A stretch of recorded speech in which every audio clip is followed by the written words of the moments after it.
Hey guys. Part 7 of What If Naruto was sealed and woke up after 2000 years.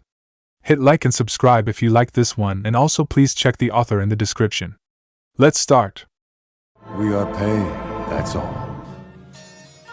We are God.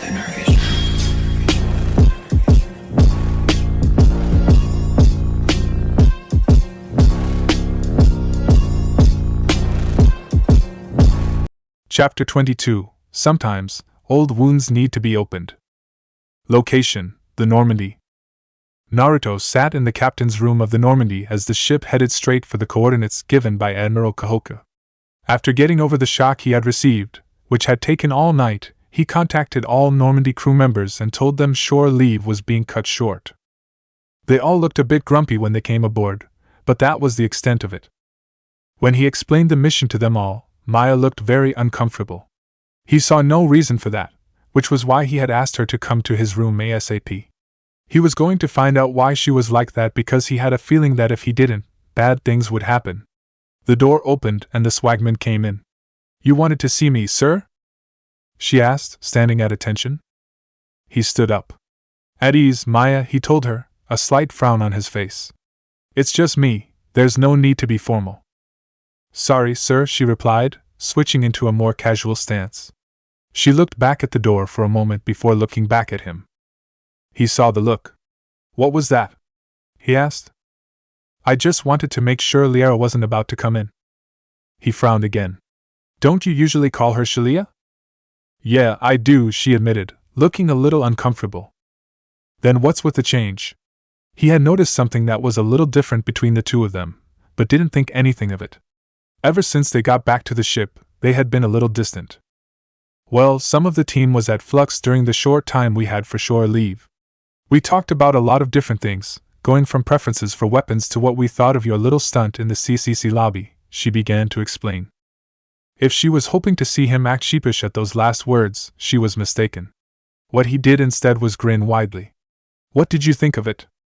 "I thought it was a nice way to get out of an interview with a shitty reporter." Gurus was embarrassed to have witnessed the entire thing, Tali was a little freaked, and Rex didn't see what the big problem was. What did Liara think? She got uncomfortable again. She didn't see what the problem was either. She just blushed at seeing all of that. "Anyway, as the night and the drinks went on, I might have kissed Liara." A silence followed that confession. "Okay," the blonde said, breaking the silence. "What's the problem there?"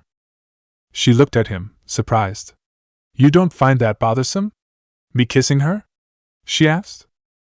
"Are you asking me about the fact you kissed a woman? Or that you kissed an alien?" "Both. I mean, considering the time you came from." Kurama howled with laughter. "Dear Kami, she thinks you're a prude." "And how is that funny to you?" his Jinchuriki asked. "You a prude?" he asked back. The question made him laugh even harder, and he almost fell over onto his side. "You once declared that you had no shame, and she's wondering if you're a prude." "I was 5 when I said that." He thought girls were weird and icky, and he just wanted some attention. "You were willingly trained by Jiraiya. How could you be a prude?" "Okay, moving on." He looked at Maya. "Just because I came from the olden days does not mean I am a prude, Maya." "I didn't say you were a prude," she protested half-heartedly. "You were thinking it." Her silence was all the answer he needed. "So again, I am not a prude. Prudes didn't really matter in Konoha. Who someone slept with didn't matter. Hell, people gossiped about it all the time. Until she started dating Asuma, we had all thought Kurenai had something going on with Anko."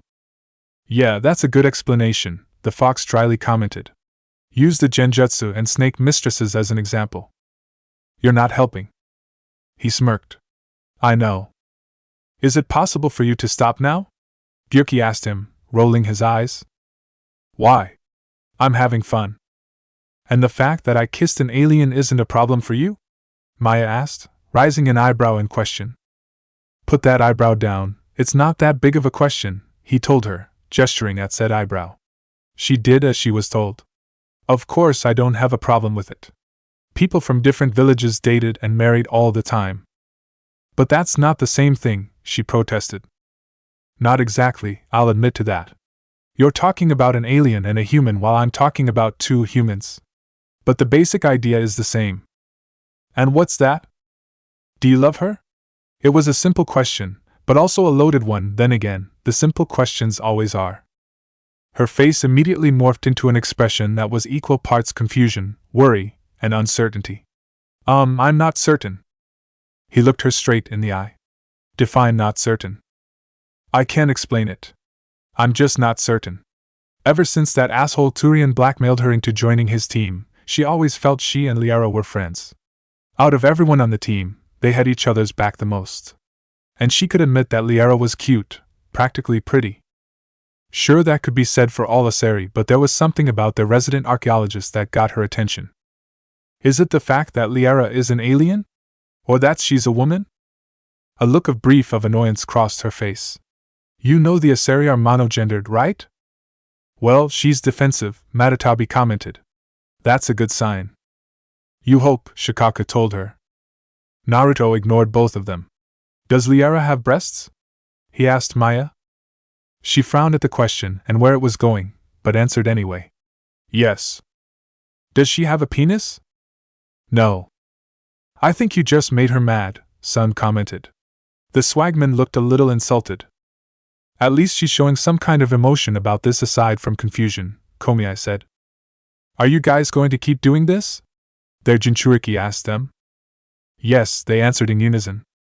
Is she able to give birth? He asked Maya. Yes. She's a woman.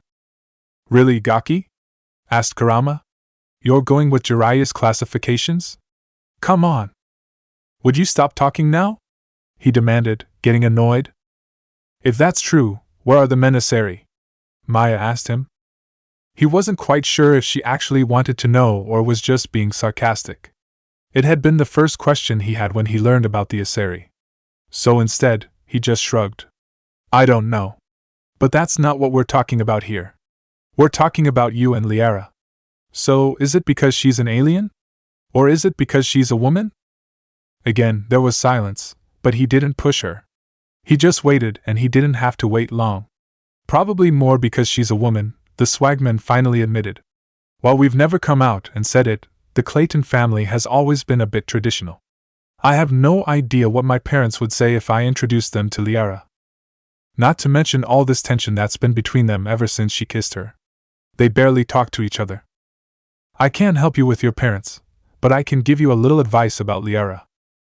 And what would that be? It was small, but there was a look of hope on her face.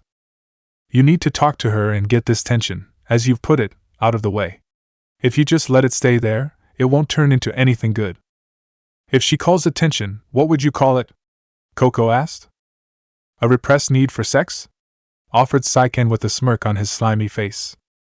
Could you please your mind out of the gutter? Hey, I'm a slug. What's that got to do with anything? The Gobi demanded. Why did I put all 9 of you in my head? Naruto asked them all. Because you love us, Kurama answered with a grin, clearly sarcastic. Sir, did you call me in here just so we could talk about my relationship with Liara? Maya asked him. It was nice and all that he wanted to get to know his team, but there was a limit. No, we just started with that, he admitted. What I called you in here for was about why you were acted funny when I told the team about the mission. What's up? She became nervous and uncomfortable, more so than they were talking about Liara. Is that an order, sir? She asked, unable to look him in the eye. Am I going to have to make it one? He asked back. I don't want to make it like that, Maya. But he would if he was going to get to the bottom of this. You said that Admiral Kahoko had learned about an earlier incident that was similar to what happened to his men. They wouldn't have been attacked by a Thresher Maw, would they? And how would you know that? He only learned that after he had done some digging on what happened to the Admiral's men, thus putting what Anderson had taught him to good use. She didn't say anything right away. It took a minute. I was there for the first incident. I was the only survivor. That can't be right, Isabu protested. She was with us. How could Kahoko free her when she was with us? How about we start from the beginning? Naruto suggested. What happened? He asked Maya. She breathed deeply, summoning her courage, and looked him straight in the eye. This would be the first time she actually told anyone about it. It was supposed to be a simple mission to accuse to find out why the Alliance had lost contact with the colony. The unit sent was comprised of nothing but Marines. Then how were you there? You're a swagman. I was also being considered for the Marines. That mission was my assessment. I was eager for it. Boy, had she been eager for it.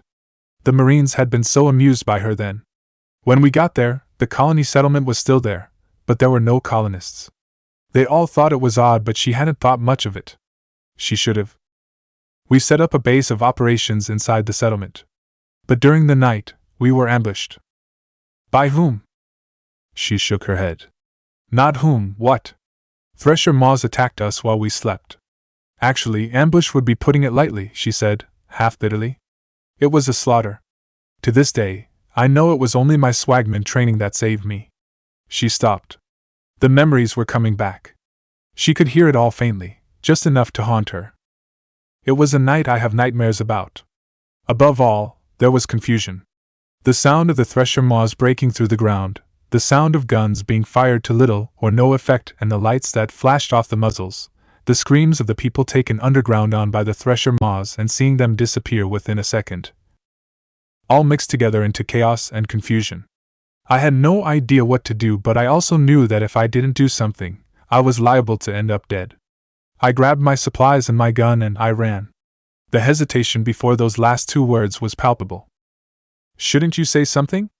Matatabi asked Naruto. No, it's best if I just let her talk uninterrupted, he answered. She was doing good so far. I ran away from the camp, away from everyone still there, and from the Thresher Maws. I heard a lot of people cry out, but I didn't do anything to help them. I just kept running for my life. When I finally stopped, I was on a hill, safe from the danger. Then I made the mistake of turning around. She stopped and looked at him. Aren't you going to ask why it was a mistake? I know why it's a mistake, he told her. I've made it myself during the war, many times. Each time he had made it, he tried to make sure it would be the last time. But it never was. Continue. I could see the entire settlement be destroyed by the Thresher Maws and hear the screams of the Marines dying. A fire broke out at some point, burning what wasn't already being destroyed. Gunfire echoed through the night, and I could still see the muzzle flashes. Most of all, I could see the Thresher Maws perfectly as they came out of the ground and then back in. From the distance I was at, I couldn't see the soldiers being dragged down, but I knew that they were. I couldn't face it anymore. I ran down the other side of the hill, away from the scene. The next morning, when I went back, all that was left of the settlement was a single piece of metal from one of the buildings. Nothing else was left. I didn't stay there. I didn't know if the Thresher Maws were still lying in wait, and I didn't have any way of contacting any Alliance ship. So you did what you had to do, Naruto said. You survived. She nodded. I wasn't sure how long I was out there, but time soon didn't matter. I was focused on the day-to-day. And I was frightened of being attacked by Thresher Maws again. I never slept easy, and when it felt like the ground was trembling beneath my feet, I was terrified.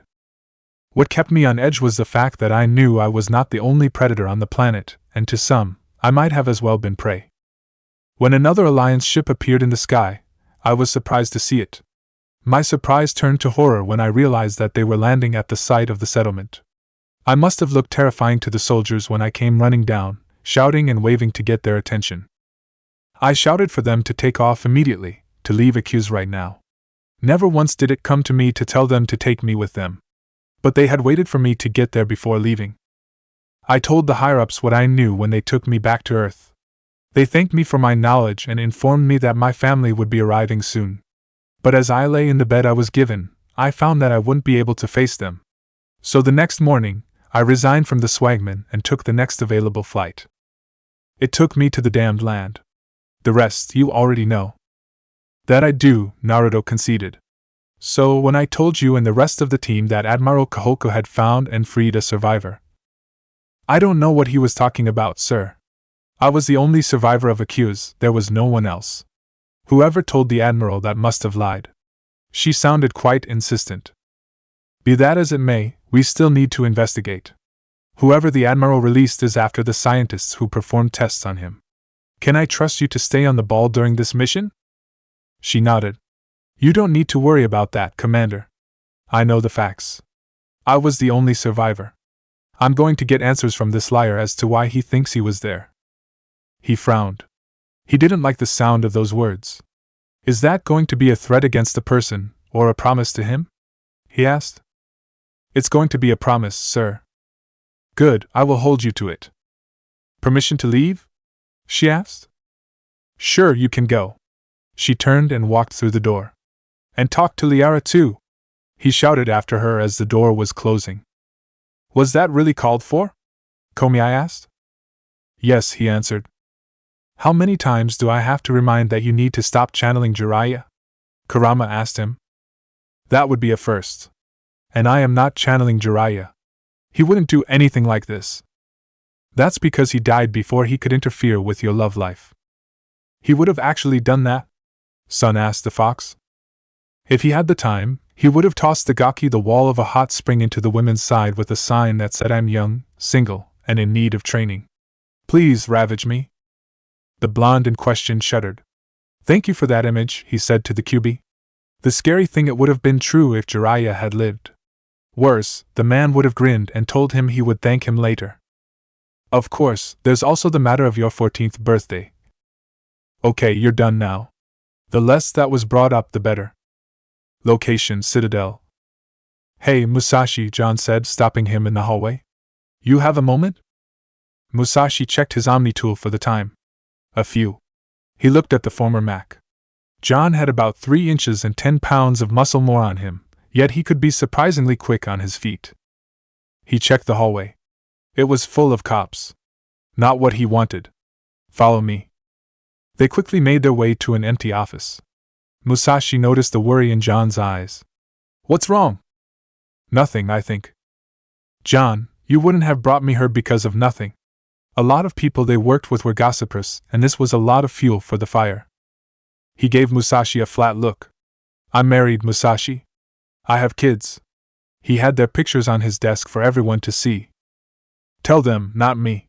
He had met John's family. They were very nice people. Look, what do you want? I was asked to meet with one of the counselors, the Turian one. Spiratus?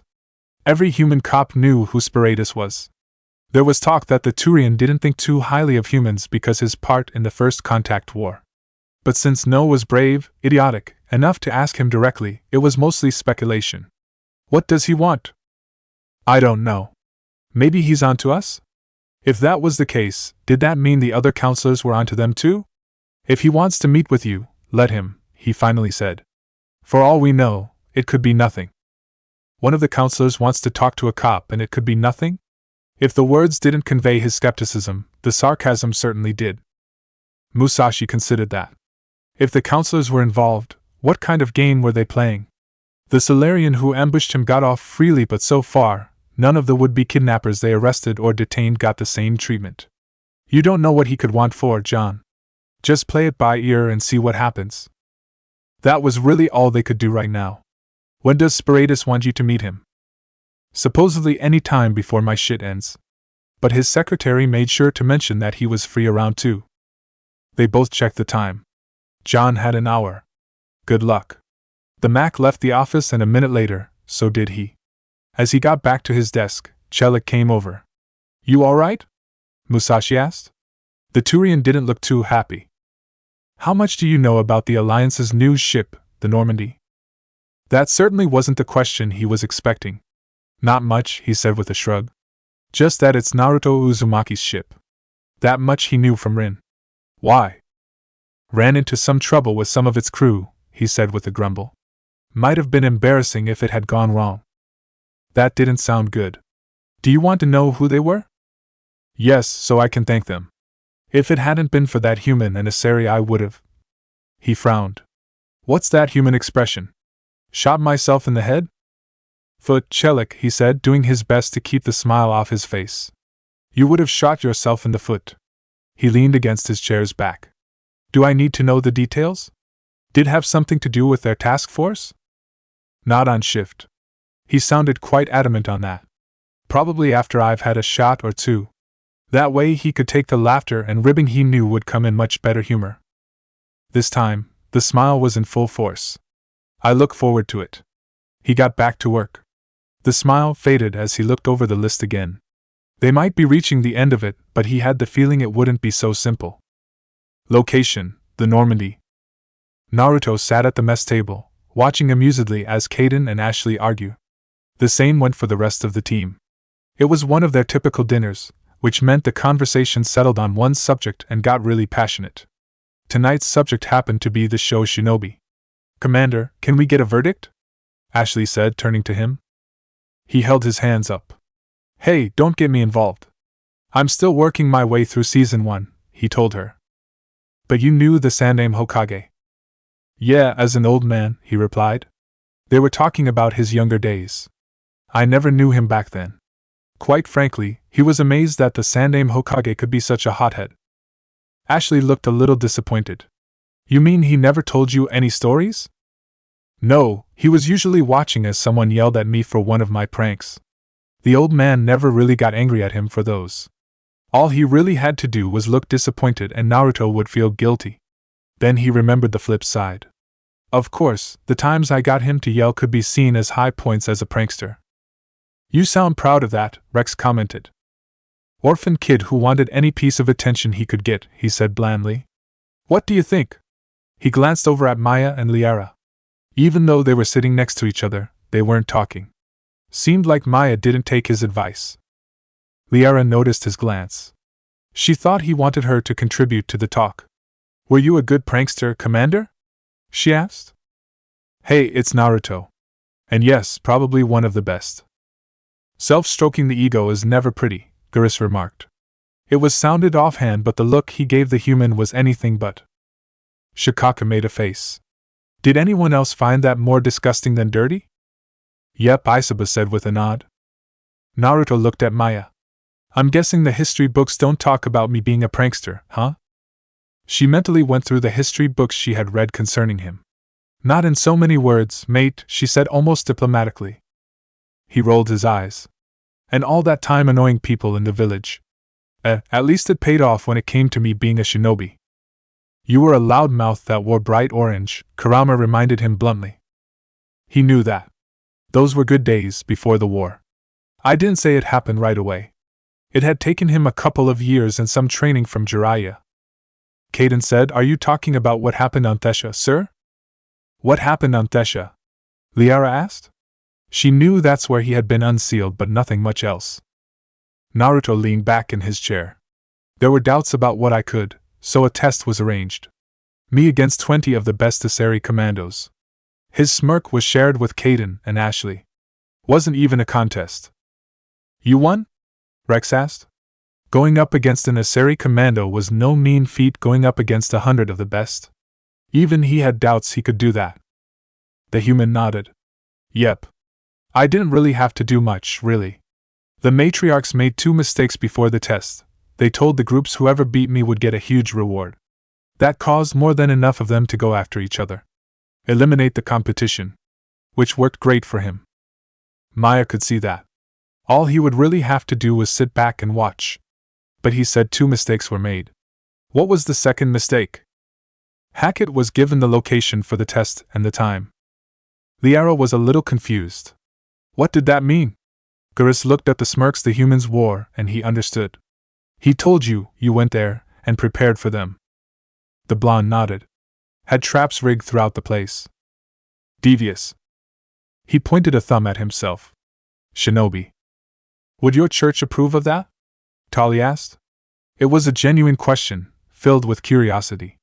Yet it made them all wince. What?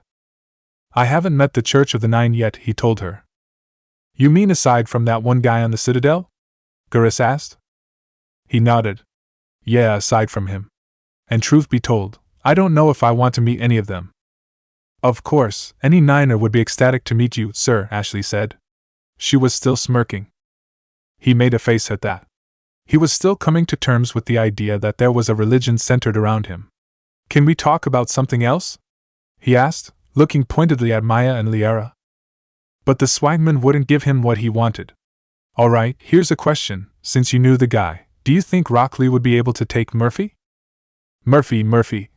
He went through his memory, trying to find the name through all the books he read on Thesha. That's the crazy guy from the frontier, right? Caden did his best to stifle his snort. That's a general description, sir. Was he crazy? I think the proper term is insane. King Michael I's insane nutjob, actually, Ashley added. His own words. She always thought it was amusing. Naruto considered what he knew about this insane nutjob and his friend. If it was a straight-up fight? I don't know, he said. But if Lee had gotten drunk, he would win. He would probably cause severe damage to the surrounding area, but he would win. Rex chuckled. A human fighting better when he's drunk? I'd pay to see that. It sounded very amusing. The blonde wasn't chuckling. Say that after you try corralling a drunk Lee somewhere safe. You will feel sore and bruised in the morning. And you can't blame it on him because while he'll have no memory of being drunk, he'll still be apologetic about it. He had faced Lee's sad expression enough times to know he couldn't stay angry. So what would happen if Murphy got drunk and fought drunkly? Tolly asked. It sounded weird, but now she was curious. I don't know. Did Murphy act different when he was drunk? Gurus frowned. I don't think the books mentioned anything about that. He was certain that they would have. They certainly listed all the things the insane wizard had done while sober. Then we'll never know. Still, my money would have been on Lee. Commander, we're an hour from our target, Joker announced over the intercom. Thank you, Joker, he said instantly. He looked at his team, his mood turning serious. Check your weapons and armor up. They all nodded in acknowledgement. They all stood up and scattered. Once the Normandy reached the planet, everyone piled into the Mako. Time to play the game, Naruto thought as he sat down in the shotgun seat. They were still entering the atmosphere. It was a little bumpy in the Mako, but no one complained. Once the sensation passed, the hangar bay door opened. Caden. The biotic floored the gas and the Mako roared out of the ship. Both he and Naruto had a gorgeous view of the planet rushing up to meet them. They were more concerned about staying in their seats, a feeling shared by everyone there. Luckily it passed. The minute that the wheels touched ground, Caden took his hand off the micro-thruster and pressed the gas again. The Mako lurched forward, speeding towards the destination. Tolly looked from her seat, but she couldn't see much. She was further in the back. Anyone got an idea what we should be looking out for? She asked. I have no idea at all, Ashley said. That's why I'm at the turret. She kept swerving around, keeping a look at everything around the Mako. Oh, I just assumed you were there because you like to use the turret. Rex rumbled with laughter. That would be true as well. Just then, the Mako shuddered and lurched, surprising them all. What was that? Gurus asked Caden. He was closer to the front than Tolly. Big rock, I think, Caden answered, focused on his driving.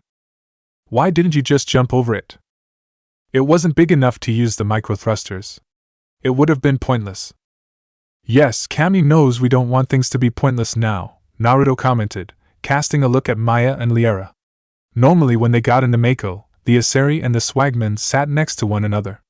But now, they were sitting on opposite ends and were doing their best not to look at one another. I'm going to take a wild guess and say that those didn't talk to each other? Saiken wondered aloud inside the blonde's head. That would be a given. You only have to look at them to see it, Matatabi pointed out. Gaki, I think you're going to need to get a little more obvious about getting those two back together again, Kurama told his Jinchuriki. They were together? Shikaku asked, sounding confused and making the other Biju groan. Have you not been paying attention? Gyuki demanded. I'll let you guys sort this one out. I'll focus on the mission, Naruto told his tenants, leaving them to argue. When the Mako crested a hill, they saw the base they were looking for. It was situated on a mountain plateau a few miles away. It looked to be the kind of base that was built into the ground, much like the one on the Earth's moon had been. It didn't look like much, but that was their target. It should only take us about 10 to 20 minutes to get there now, Caden announced. Gurus got out of his seat and went to the front. Is that including the time to drive up the side of the mountain? He asked, standing between the biotic and the blonde. Add another 5, maybe 7 minutes for that, he amended. Wait, hold on, Ashley said, looking through the turret's scope. She zoomed into the area around the base. We may have more problems than that. What are you seeing, Ash? Naruto asked. A lot of soldier-type people carrying high-grade sniper rifles. They see the Mako trying to drive on the mountainside, and they're going to start shooting.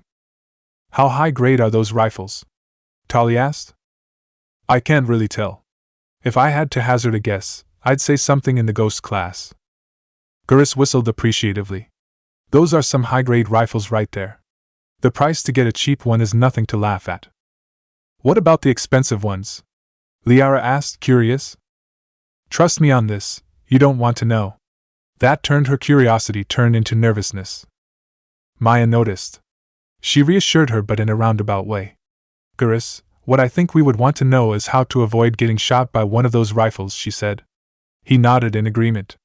Ashley, is there any way to drive around them and avoid their sights? No, it looks like they've got the place completely locked down, she answered. Any attempt to drive up that mountainside on any side, they will see us and start shooting. Would that just be the Mako? Naruto asked, his eyes locked on the plateau. Would a squad be able to get up there without them realizing until it's too late? Maybe, but that's a risk, Commander, she answered. That mountainside is a little steep. Define a little. One wrong step and you'll go straight down to the bottom.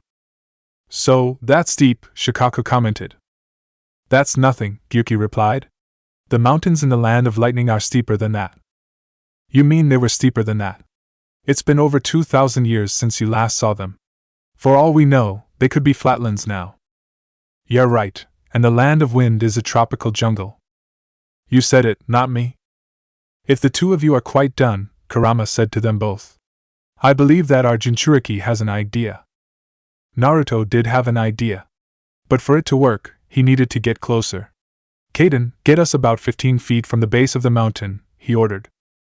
Aye, Commander, 15 feet from the base, Kaden replied, pressing down on the gas. The Mako started moving down the hill.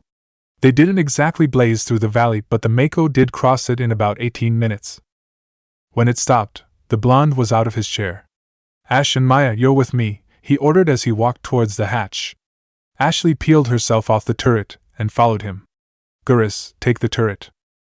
Taking the turret, sir, Gurus replied, stepping up to the controls.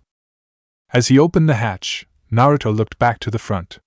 Kaden, when you see us halfway up the mountainside, follow. You got it, sir, the biotic answered. He dropped down. Maya and Ashley came out right behind him. They took a quick pace up the mountainside, for speed was necessary here. Once it became incredibly steep, chakra coated their feet. Naruto heard some panting from them as they went up. They probably never had to deal with this kind of climb before. Technically speaking, neither had he, but he had learned not to think about it. All he really felt was the burn in his legs. It was a good burn, the kind that woke up a person. They heard the Mako rumbling below. It got louder. They must have reached the halfway point. Get ready for a fight, Naruto told Ashley and Maya, clasping his hands into a hand seal and creating a clone. What's the clone for, sir? Ashley asked. It's a distraction. The clone veered off to the side and began picking up speed. Within seconds, it disappeared from sight. When they were about 5 or so feet away from the plateau, Naruto stopped moving. It was sudden, but they were able to stop too. Why are we stopping? Maya asked. We need to keep moving, don't we? We do, he acknowledged. But now, we just need to wait for the distraction. And that will be taken care of in 3, 2, 1. A shout came from the other side of the plateau, screaming Banzai. Against the light of the planet's sun, the clone was airborne and rapidly descending towards the base. When they heard the scream, all the snipers swung around, took aim, and fired off one shot. All shots struck the clone, dispelling him. That usually lasts longer, the original thought to himself. The guns. He forgot to factor in the guns. Hey! Get your ass moving! Kurama barked. Unless your wish is to get shot too. I'm already moving, Fox. Keep your fur on. He took off running, right up to the plateau's edge. Once he crossed it, he moved towards the nearest sniper and slit his throat. Shinken, vacuum sword! He whispered, channeling his chakra into the blood-stained kunai. It came free of the throat, swinging in a wide arc. The chakra morphed into a blade of wind, decapitating another sniper. By the time the second sniper's body fell to the ground, Ashley and Maya were by his side. Unfortunately, that was also when the other snipers realized that they were there and turned to shoot them. All three of them leapt for cover behind a barricade. Feel like taking some of them out? Naruto asked Ashley over the roar of gunfire. Just give me a clean shot, sir, she answered. I can do that. He created another clone and sent it running in a different direction. Ashley leaned out to see what would happen and she wasn't disappointed. All of the snipers opened fire on the clone. They completely ignored them for the moment. She took advantage of that, bringing her rifle to bear. She pulled the trigger and watched as one fell down. Got one, she declared, leaning back. Maya had done the same thing on her end. Got another, she said. 2 were down, but there were more. She glanced over at Ashley. They could keep this up. Commander, we'll be up in there in 3 minutes, Kaden told Naruto. Copy that, Kaden, he answered. As he took his hand off of his comm, he looked at Ashley and Maya. You two think you can keep this up for another 3 minutes? Easily, sir, Ashley answered. I might just get bored, mate, Maya said with a grin, readying her gun. She glanced over at the other woman. Hey Ash, you want to make it a contest? We don't have time for that, Maya. Just shoot them when you have a chance. Hold on, Naruto told the two of them, creating more clones. They tore out of cover and thus began a game of sniper cat and mouse. The clones would run out and try to get the snipers to shoot them, giving Ashley and Maya the chance to shoot them instead. Unfortunately for the 3 humans, the game didn't last long. Ashley was only able to take out 1 more sniper and Maya missed her shot. Plus, the snipers realized what was going on and stopped shooting the clones. Instead, they refocused their attention back on Naruto, Ashley, and Maya. Well, that didn't last long, Saiken commented. The sound of the Mako got louder. In fact, it sounded like it was just below them. But look! Here comes the cavalry, Komiai declared. And not a moment too soon, Naruto remarked. Get clear! He told Ashley and Maya. They all rolled to the side as the vehicle finally came up onto the plateau, using the micro-thrusters to help it land in between all of the snipers. The Mako's turret started shooting at any sniper it saw while the team outside kept the snipers from taking good shots. 1 or 2 shots might have struck the Mako, but its armor held. On the whole, the rest of the snipers were easily dispatched. The fight ended when the last was literally blown off the plateau via a futon jutsu from Naruto. And that's it, the blonde declared, watching as the sniper's body got smaller and smaller. Now that things had calmed down, they were able to take in details they hadn't noticed before. Commander, take a look at this, Maya called for him, standing over one of the bodies. He made his way over. What is it? She looked down at the body. Do you see this? It's a Turian. She pointed at another body. That one's an Asari. She pointed at another. And that one's a Solarian. All the snipers are one of those 3. There were no other races here. That's not unusual, Ashley remarked, examining another body. There are some mercenaries who don't work with humans. I don't think those kinds of mercenaries have access to high-grade weapons. And they certainly didn't have access to high-quality armor.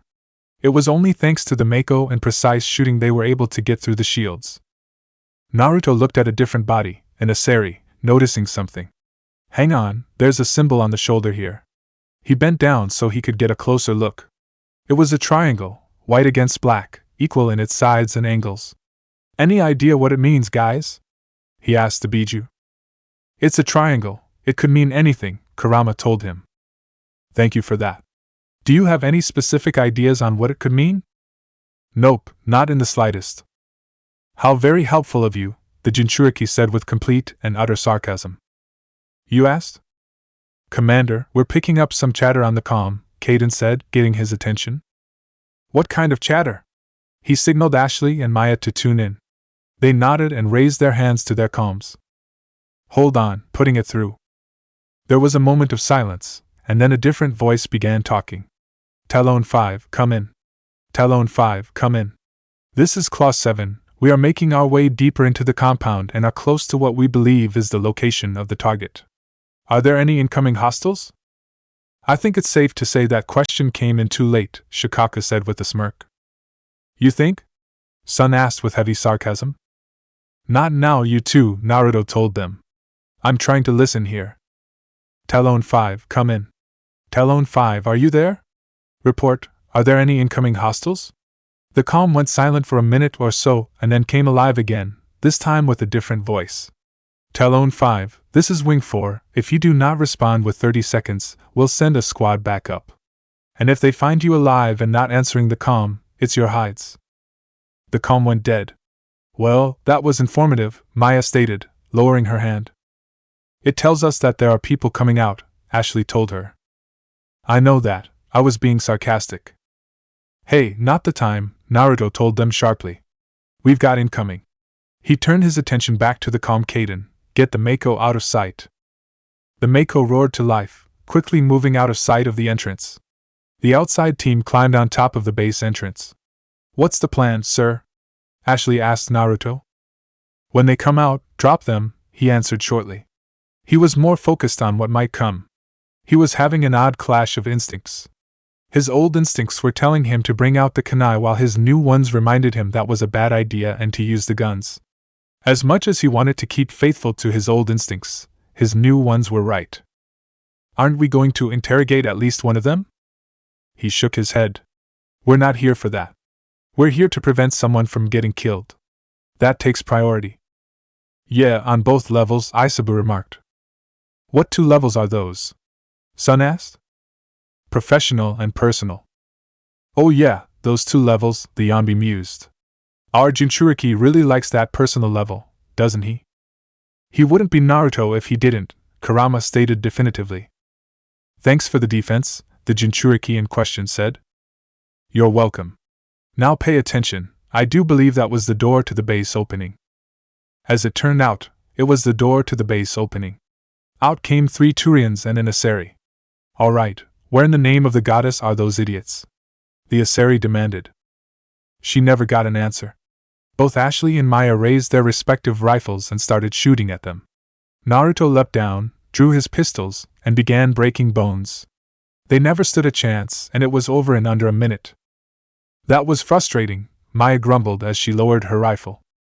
How do you mean? The blonde asked with a curious eye. I was hoping for a decent fight from these guys, she gestured down at the bodies. They didn't even fight back. We did ambush them, Maya. It wasn't like we were going to let them fight back, he told her pointedly. Yeah, I know, she said, letting her rifle rest against her shoulder. If she had been a smoker, that would have been the moment she put one in and light up. But she wasn't, so she settled with tapping her fingers rapidly on her knee. She really needs to talk to Liera, he thought. I don't suppose that you guys have any idea? He asked the Biju. Sure, they were liable to send a lesser person to pieces, and then deliberately put the pieces back wrong, but there were times when they could come up with something good. Not really, Komiai told him. It's not a big concern for us at the moment. I have an idea, Shikaka said, making it sound like the idea just came to him, which was probably the case. But the other Biju weren't paying attention to him. It's like you already said, Naruto, Matatabi said. They need to talk to each other. The problem is we really don't have any ideas to make that happen, Gyuki added. I've got one, Shikaka said again. But again, the other Biju were paying attention to him. And how exactly is this problem our problem to fix? Kurama asked the blonde. I didn't say that it was, he replied. I just thought you guys might have an idea. Excuse me. Hello? I'm talking here. Why is no one listening to me? Shikaka demanded in a loud voice that tried to pierce the atmosphere. While the specter only showed a brief look of pain at the yelling, which he kept hidden from the others, he was inwardly scowling. Did you have to scream like that, Shikaka? Well, how else was I going to get your attention? He asked back with a huff. You guys were talking over me and didn't let me get a word in edgewise. Would that have been a bad thing? Koko wondered aloud, making the other 7 Bijus snigger. I heard that. Shikaka shouted at them. He tried to glare them to death. They gave him various looks of innocence. What's so wrong about me having an idea? The fact that so far, every one of your ideas usually ends with you getting pounded into the ground, Kurama told him. He growled at the Kyuubi. What was that, you stupid fox? You wanna fight? What's your idea, Shikaku? Naruto asked him before things got loud and noisy inside his head. The Tanuki threw one more glare at Kurama before telling his idea. It's simple, just throw the 2 of them into a room, lock them in, And don't let them out until they've fucked each other's brains out. No one said a word at that explanation, not at first. Okay, I'm going to put that on the back burner so I can focus on the mission that I'm currently doing, the blonde finally decided, leaving the conversation there. See? Do you see what you just did? Saiken asked the Ichibi. Naruto ignored them and contacted the Mako. Kaden, bring that vehicle back to the front. Have Liara and Tali drop out when you're here. Those words made Maya look at him sharply, but he ignored it. Aye, Commander, Kaden answered. Coming back. Within seconds, the Mako was back in sight. Both Liara and Tali dropped out and walked up to Naruto. We're here, Tali announced. Liara stayed close to her right, putting the Quarian between her and Maya. I can see that, he replied, lightly sarcasm. But why are we here and not the rest of the team? Liara asked him, avoiding eye contact with Maya. It wasn't very successful on her end, since she kept glancing and blushing. This is turning out to be the kind of mission where stealth is important. And the rest of the team makes a lot of noise. Have you seen Rex?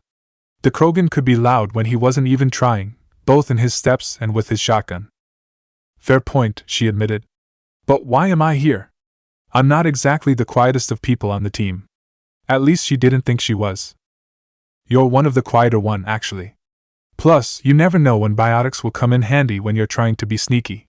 This was an opportunity for him to see if it could be done, and if it was, for her to learn how to do it. Oh please, you actually believe that reason? Kurama asked him. You're bringing her along in hopes that she and the swagman might start to reconcile. Well, there is that, he conceded. I'm telling ya, just throw the two of them into a room and lock the door. They'll figure it out, Shikaka told him. We're going now, the blonde said. Come on, people. We're moving, he told his team. As he went for the entrance, he contacted the Mako. Kaden, keep an eye out for any potential reinforcements. You got it, Commander, the biotic answered.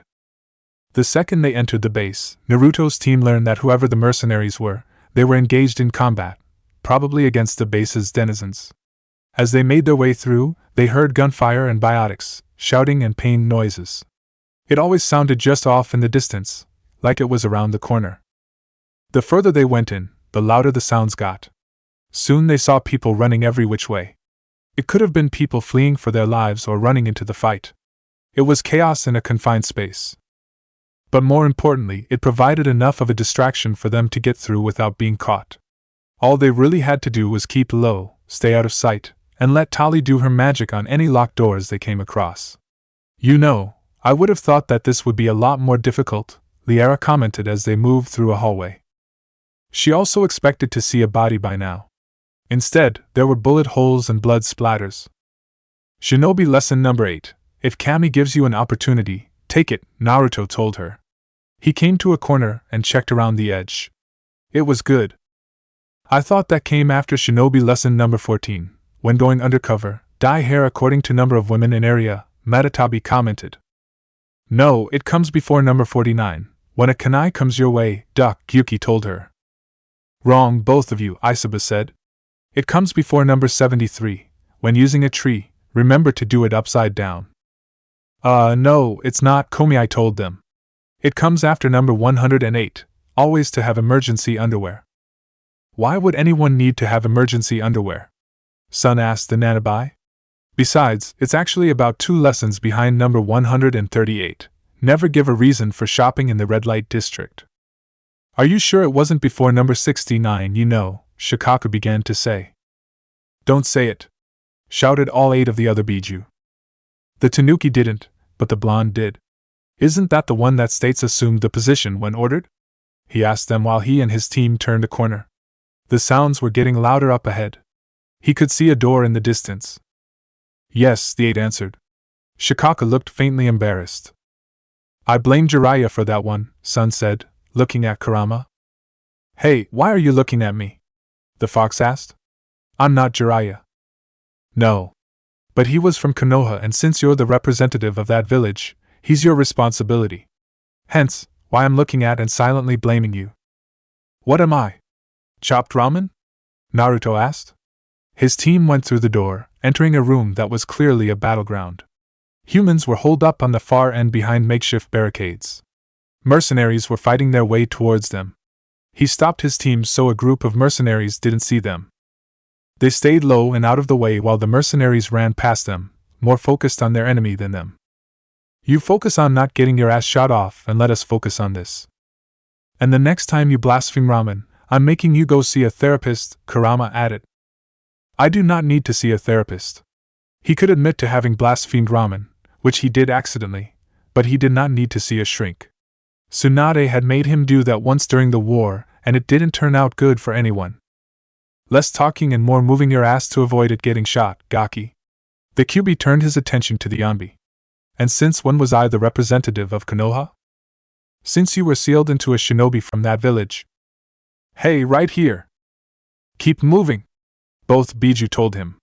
He had to get his team across a room, meanwhile making sure the people there didn't figure out they were there. Well, keep it down.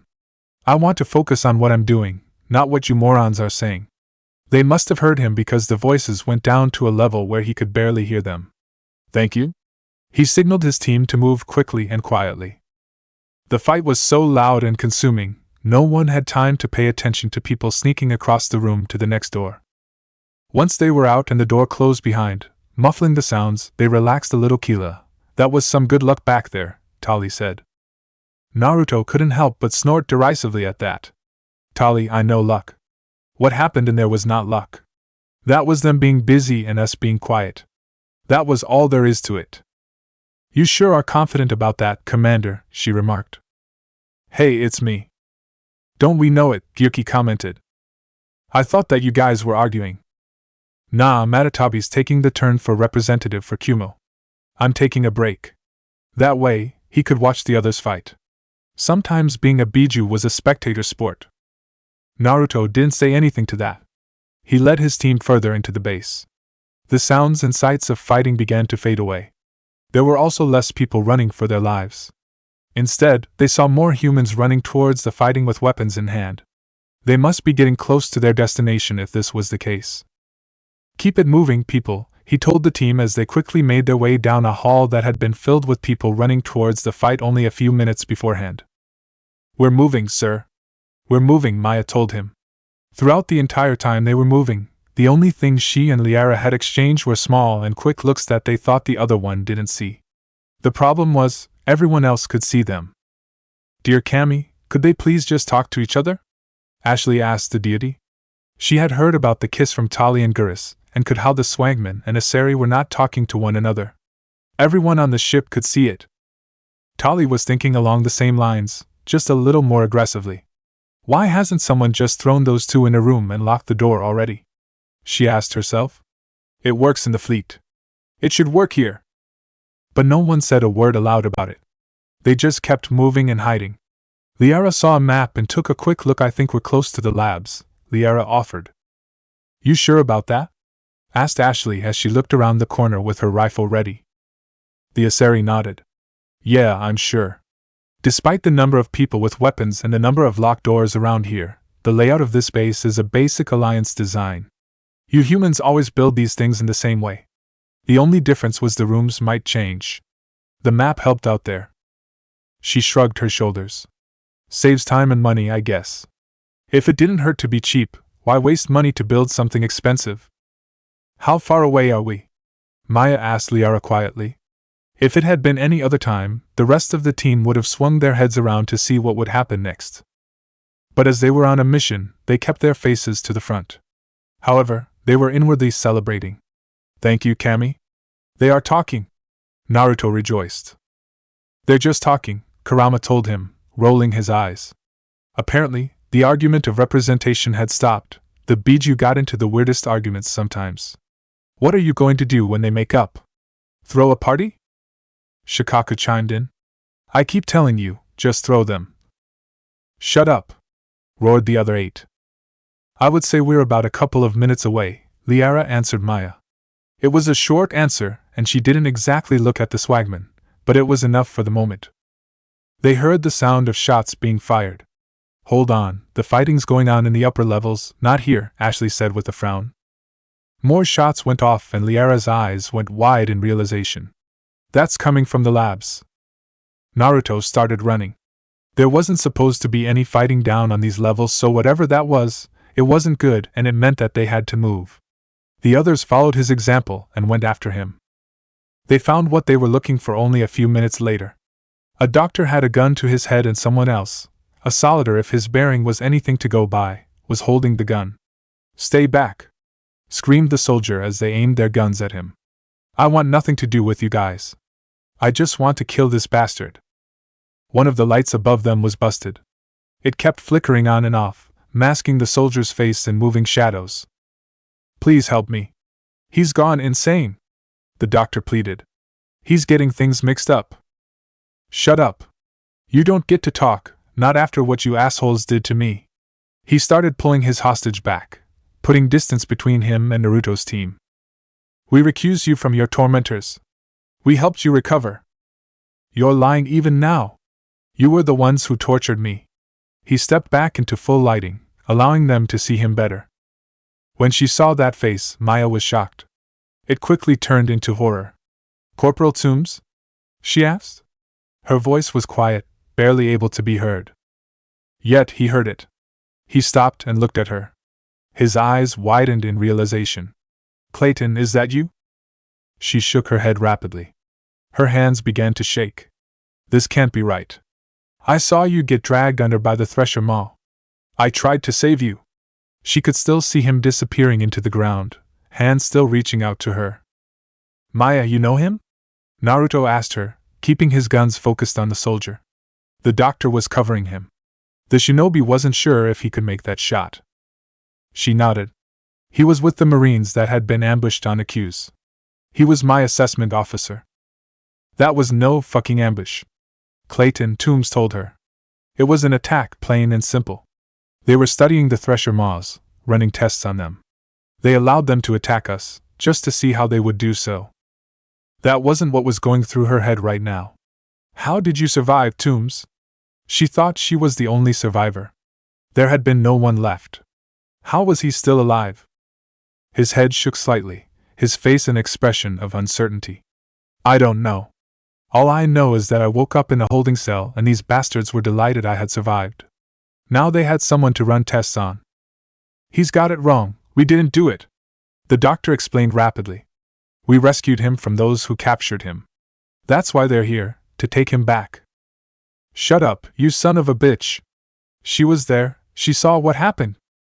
We saved you." That only got the gun to his head pushed down harder. That made Maya bring her rifle to bear. "Tombs, put the gun down," she told him, trying desperately to keep her hands steady. "He deserves to die, Clayton," he screamed.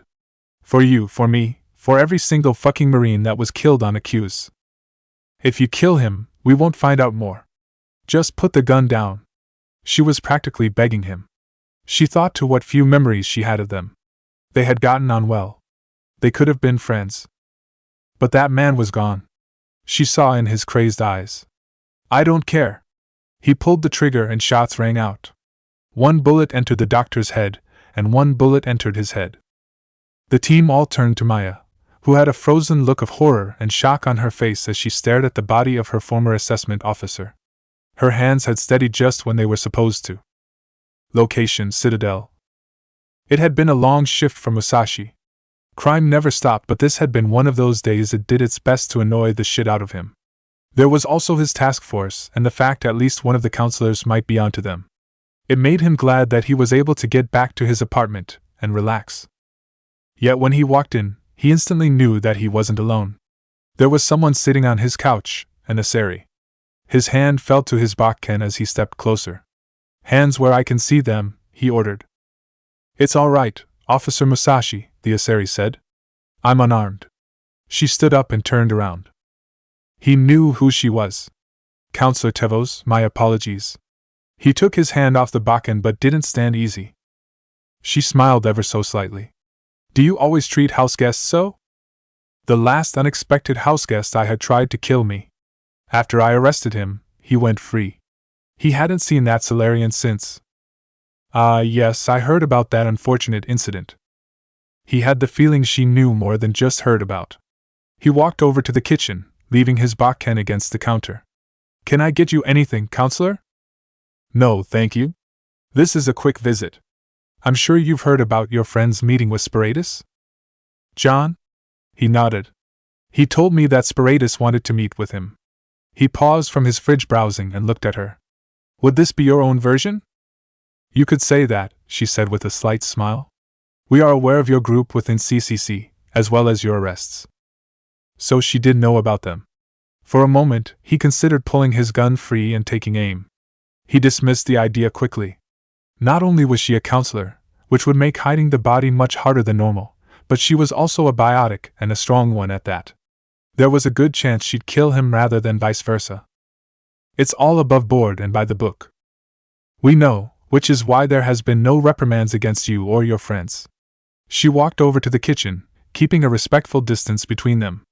We are well aware of why your group exists, Officer Musashi, and we are aware of who you are protecting. He sat his beer down on the counter, close to the opener. When you say we, I mean me and my fellow counselors, of course. Of course. But that didn't mean she didn't know about the would-be kidnappers. He opened his beer and took a swig. We do wonder what will happen after it's all done, though. She looked at him meaningfully. He put the opener back down on the counter. He guessed she was talking about when all the would-be targets were gone from the Citadel. The group will stop and disband, I guess. But you won't? He shook his head. I didn't go looking for this, counselor, but I'm here and I'm involved. The day I became a CCC cop, I took an oath to hold everyone accountable to the letter and spirit of the law. That includes organizations that seem intent on kidnapping humans for their chakra. Tevos smiled politely. It came from years of experience. Sounds like you could be CCC executor someday. Is that a bribe? Merely an observation. He shrugged and took another swig of his drink. Perhaps you could indulge me, officer? Take a moment to speak philosophically? If you want to, sure. It wasn't like he could say no, just like he couldn't tell her to leave. He wasn't an idiot. What would be so bad about races other than humans having chakra? There are human biotics. Why can't there be Turian, Solarian, or even Asari chakra wielders? She forgot to mention the other races, like the Quarians or Krogan. But she didn't sound patronizing. In fact, she seemed genuinely curious. He leaned back against the counter. Would you like to hear the standard reason that it's what makes us unique in the galaxy? No, I'd like to hear what you think. Oh, that's simple. You guys haven't earned it. She looked mildly surprised but didn't say anything. So he continued. Humanity has had chakra for more than 2 millennia and we're still figuring things out. We go out to the stars using chakra, eager to see if there is someone else out there. But when we do find that someone, they come barging into our space like a drunken elephant, attacking us for breaking a law we didn't know about. And after we held them off and everyone makes nice, the rest of the galaxy comes sweeping in and the first thing you want is chakra. You don't ask about it, you simply tell us to hand it over without any arguments. You treated it like it was something you'd be able to figure out easily, get all the answers, and make sure we knew that while we made a good effort, we never would have gotten it. He looked flatly at the counselor. Is it any wonder why we said no? Tevos had listened to every word he had said. There was certainly merit to them. Perhaps, she said. Personally, she felt he was being a little short-sighted. But that was a part of being in Asari. The long view was always plain to them. Good night, Officer Musashi. She turned to the door. Good night, he said back.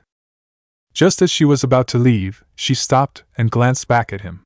Just so you know, that group you're intent on going after? They don't like opposition too much and have a tendency to make examples. Tread lightly, or your family and friends could end up getting hurt. Musashi watched silently as she left. Soon he heard the sound of an aircar taking off. Was that supposed to be a threat? He wondered. It seemed like it. Why would she warn him like that, though? Probably so he could pass it on to the others. Whatever the case, she clearly didn't know his clan. That put an amused smirk on his lips.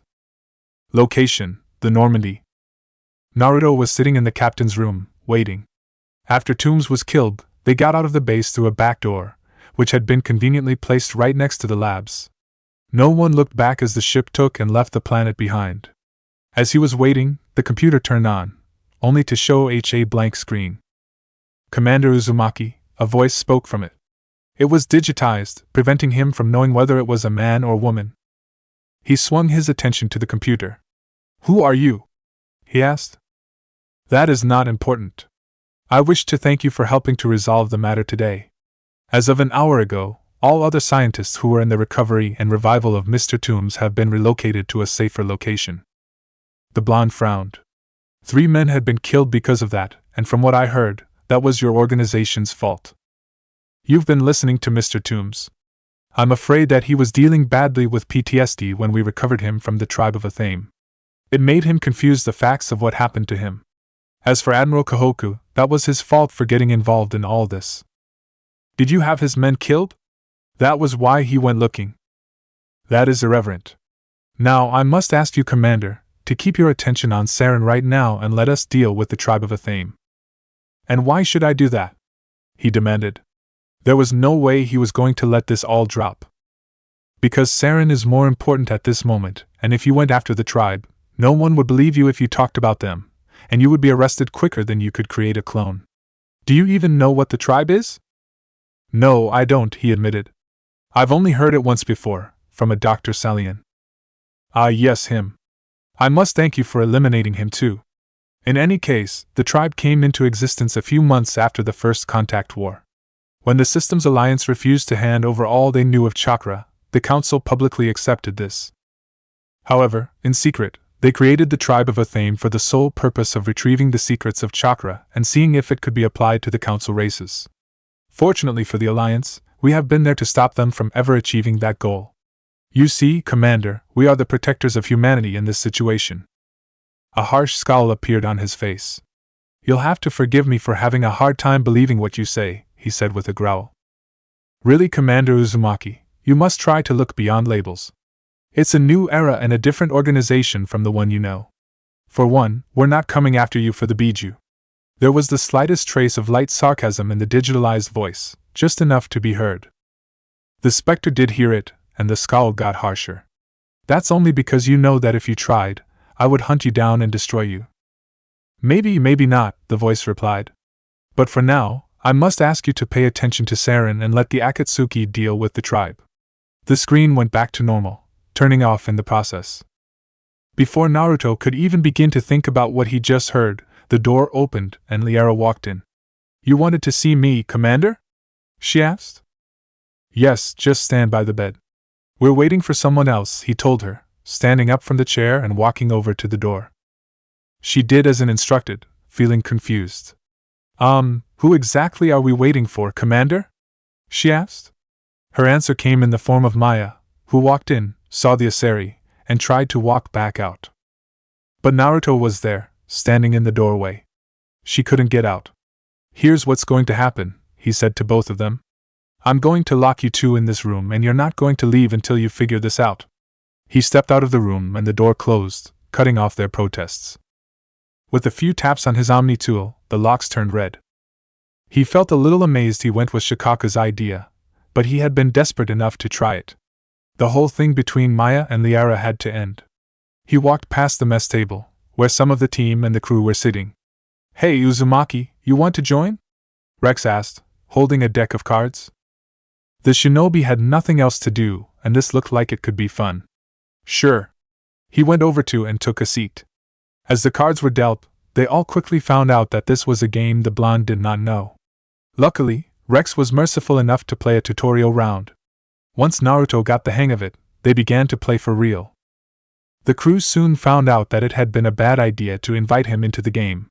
While he was not winning each round, he was winning more frequently than the others.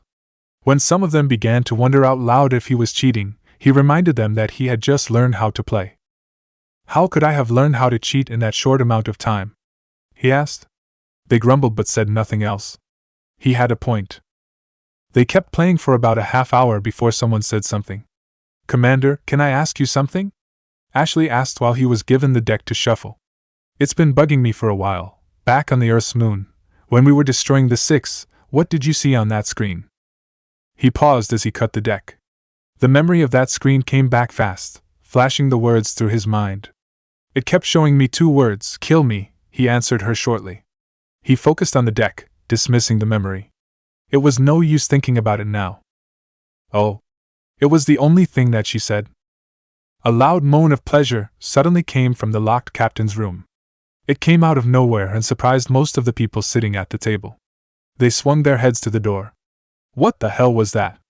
Kaden demanded. Naruto, who had been the only one who didn't look, kept shuffling the cards. If I had to hazard a guess, it would be the sound of released tension. See, I told you it would work, a smug Shikaku declared. Now aren't you glad you hadn't taken down the hammock yet? His Jinchuriki didn't answer him, preferring to hand out the cards. Codex Entry, Humanity and the Systems Alliance Island Kingdoms. An archipelago of islands about a week's worth of sailing west of the mountain, the island kingdoms have the reputation of never being conquered by any outside force. The only time it was conquered was from the inside and was unified because of it. See, the Great Owl. While the islands themselves are of different shapes and sizes, from space and on maps they look like they form a giant circle. One of the myths surrounding this is that the islands used to be one continent until the gods fought amongst themselves, using the land as a battleground and eventually shattering it. See, creation myths. Open land for farming is precious in the islands as they are mostly mountainous. The result of this was that any major cities that were established there were either in the mountains or next to the sea. This led to a threefold effect. The location of the cities made any would-be conquerors have to march inland and then upwards to fully control an island. The mountains were found to be rich in metal materials, leading to a rise in mining and well-crafted weapons, and the cities by the seas began trading with one another, eventually becoming seamen and creating one of the best naval forces that had ever existed. The islands are rich in the practices of the mind, such as philosophy, logic, and science. It was there when the human race had theorized that the earth was round and orbited the sun. They also are the place of strong warriors and soldiers, the strongest of them being in a class all of their own, see, heroes. The acceptance of the island kingdoms into the alliance came from what is now known colloquially as the Almost War. The Emperor of the Kingdoms, Philip XI, had decided to try and conquer his world as his ancestor had done. He had amassed a great fleet and planned to sail to the mountain to his conquest. The Alliance had heard word of this and sent a fleet in response. The leader of Alliance, the Jurei Mizukage, met with Philip and told him that he was welcome to try and conquer, but the Alliance would rather have him join peacefully. Luckily for the island kingdoms, their leader got the hint. Chapter 23, The Wrong Way to the Beach Party. Location: Vermeer. Naruto felt the Mako shudder beneath him as it traveled across the shore. It wasn't the normal kind of shudder it gave off as it drove. No, this kind of shudder was something that made him nervous. What was that? He asked over the comm. Not sure, Commander, Quan Misley answered back. It might have been something with the brakes. Are you saying that we don't have any brakes now? That wasn't good. That was never good. The fact they were half in the water didn't help the fact. No, I wouldn't say that exactly. I would say that it might take longer than normal to stop, that's all. The microthrusters, on the other hand. If there was anyone else atop the Mako, they would have seen the panicked look on his face. Please, don't talk about the microthrusters. I don't want to know what happened to the microthrusters. I just want to know if we will get there in one piece, that's it. Can you promise me that? Not completely, sir. He groaned. The urge to palm his forehead was tempting, so very tempting. But he didn't. Why did I let you be the one to drive, Quan Misley? You were the one who said we needed to get there as soon as we hit the ground and you didn't care what was in the way so long as we got through it, she answered, completely deadpan. Yeah, that's because I didn't think there would really be anything out here except for sea life, he thought as he felt the Mako shudder again. Just shows how stupid you can be sometimes, Kurama commented. Quite frankly, I was beginning to wonder when that going to show up or not. What? You thought I was going to still have moments of stupidity? Would you be you if you didn't? Normally, I'd say that I hate you right now, Fox, but I'm more concerned with making sure that me and the two people in the Mako beneath me are going to make there in one piece. He didn't count Quan Misley. She was driving, after all. In that case, you already failed. I think that had been your rear plating that fell off about a mile or so back. He didn't want to think about that. He nearly fell off back there. Kurama, just stop talking already. The rest of you, please pound his ass into the ground if he says another word, he said, turning his attention back to where the Mako was going. Hang on, Commander, we've got incoming, again, Gurus, who was manning the turret, told him. Oh great, Just what we need, he muttered as he brought his hands together, ready to cast another jutsu. If he didn't have a lot of chakra, he probably would have passed out from exhaustion about a half hour ago. As the incoming came into view, the turret swerved towards them and started opening fire. He would wait until they got much closer before utilizing his jutsu. That way, he could actually hit them. Luckily for him, the incoming was only a few Geth troopers and what Gurus couldn't shoot to pieces. Quan Misley ran them over. Why are we even here again? Naruto asked himself as the Mako kept driving on. You got the message from the council and came here right away, Matatabi replied promptly. Oh, right. Flashback. Naruto was in the comm room, having gotten a message from the council that had been marked top secret. It didn't take long for the council themselves to appear. Commander Uzumaki, Tevos greeted him politely. We've received information that may be critical to your mission against Sarin. And what would that be? He asked. Ever since he had learned about the supposed true objective of the tribe of Athame, which he doubted a little, considering the source, he was weary of the council. We've received an urgent message from one of our infiltration regiments in the Traverse, Valorn began to explain. Naruto cut him off. Why don't you call them what they are? They're spies. Spectres tend to attraction, Commander, Tevos said to him, making it sound like a gentle reprimand. But they are only one arm of the council. Special task groups are often a better option for monitoring developing situations. That makes me wonder how many arms the council actually has, Saiken commented. Keep them to yourself at the moment. I'm trying to listen here, Sun told the Rokubi. Does that mean we're not going to talk about it? Isabu asked, sounding a little disappointed by that fact. He didn't say that. He's just trying to listen on the conversation. And so am I, as a matter of fact, Koko answered him. Now shush. Do you have a problem with how the council can and will protect itself?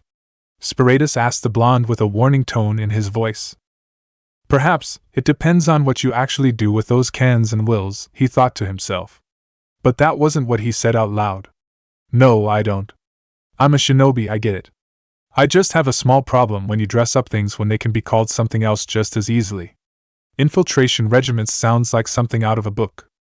Why can't you just call them spies? If you are quite done?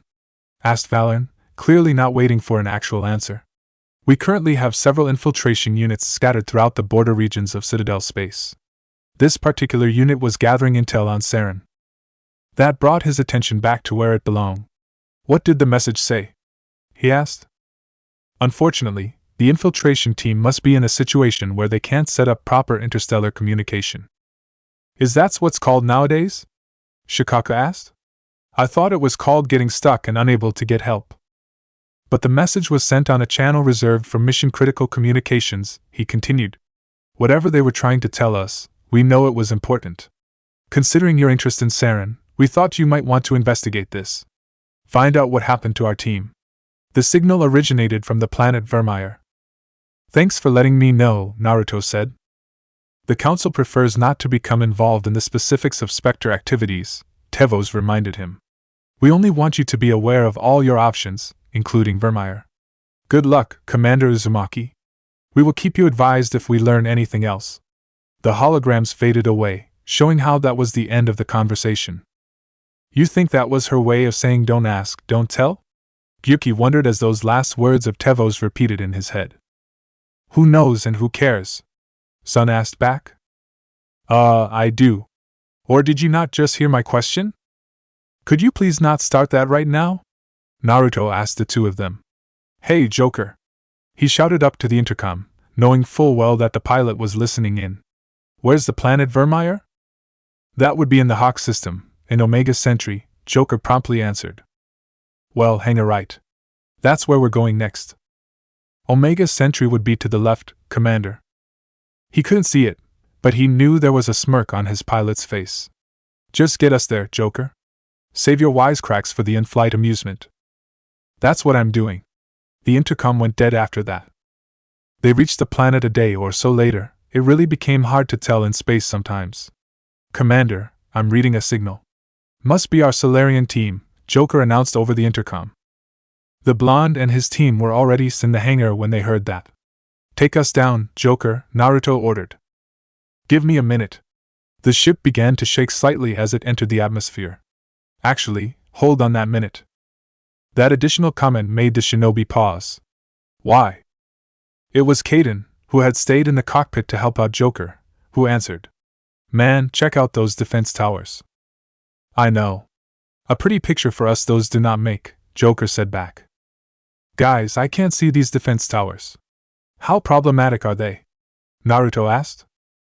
Well, they would do a very good job of preventing us from getting to the signal. In fact, I don't think the Normandy would be able to take the beating they would fire. They're top of the line. You have any ideas to get around that? Take the Mako and go the long way around? The pilot offered. It'll have to do. There was only a small amount of time before that signal went blank and they couldn't waste time. He started for the Mako, already geared up. Gurus, man the turret.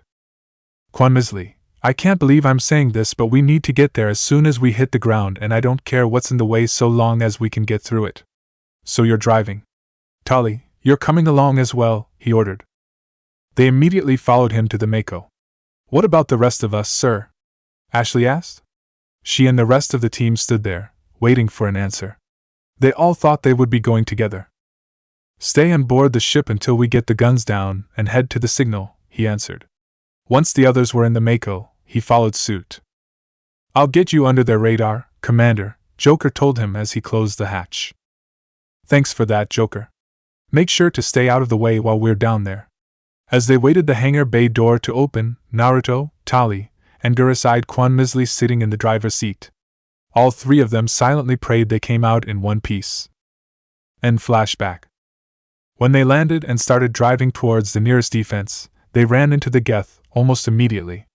At first it was only drones, but as they got closer and even got past the first gun, and the gatehouse attached to it, the opposition got heavier.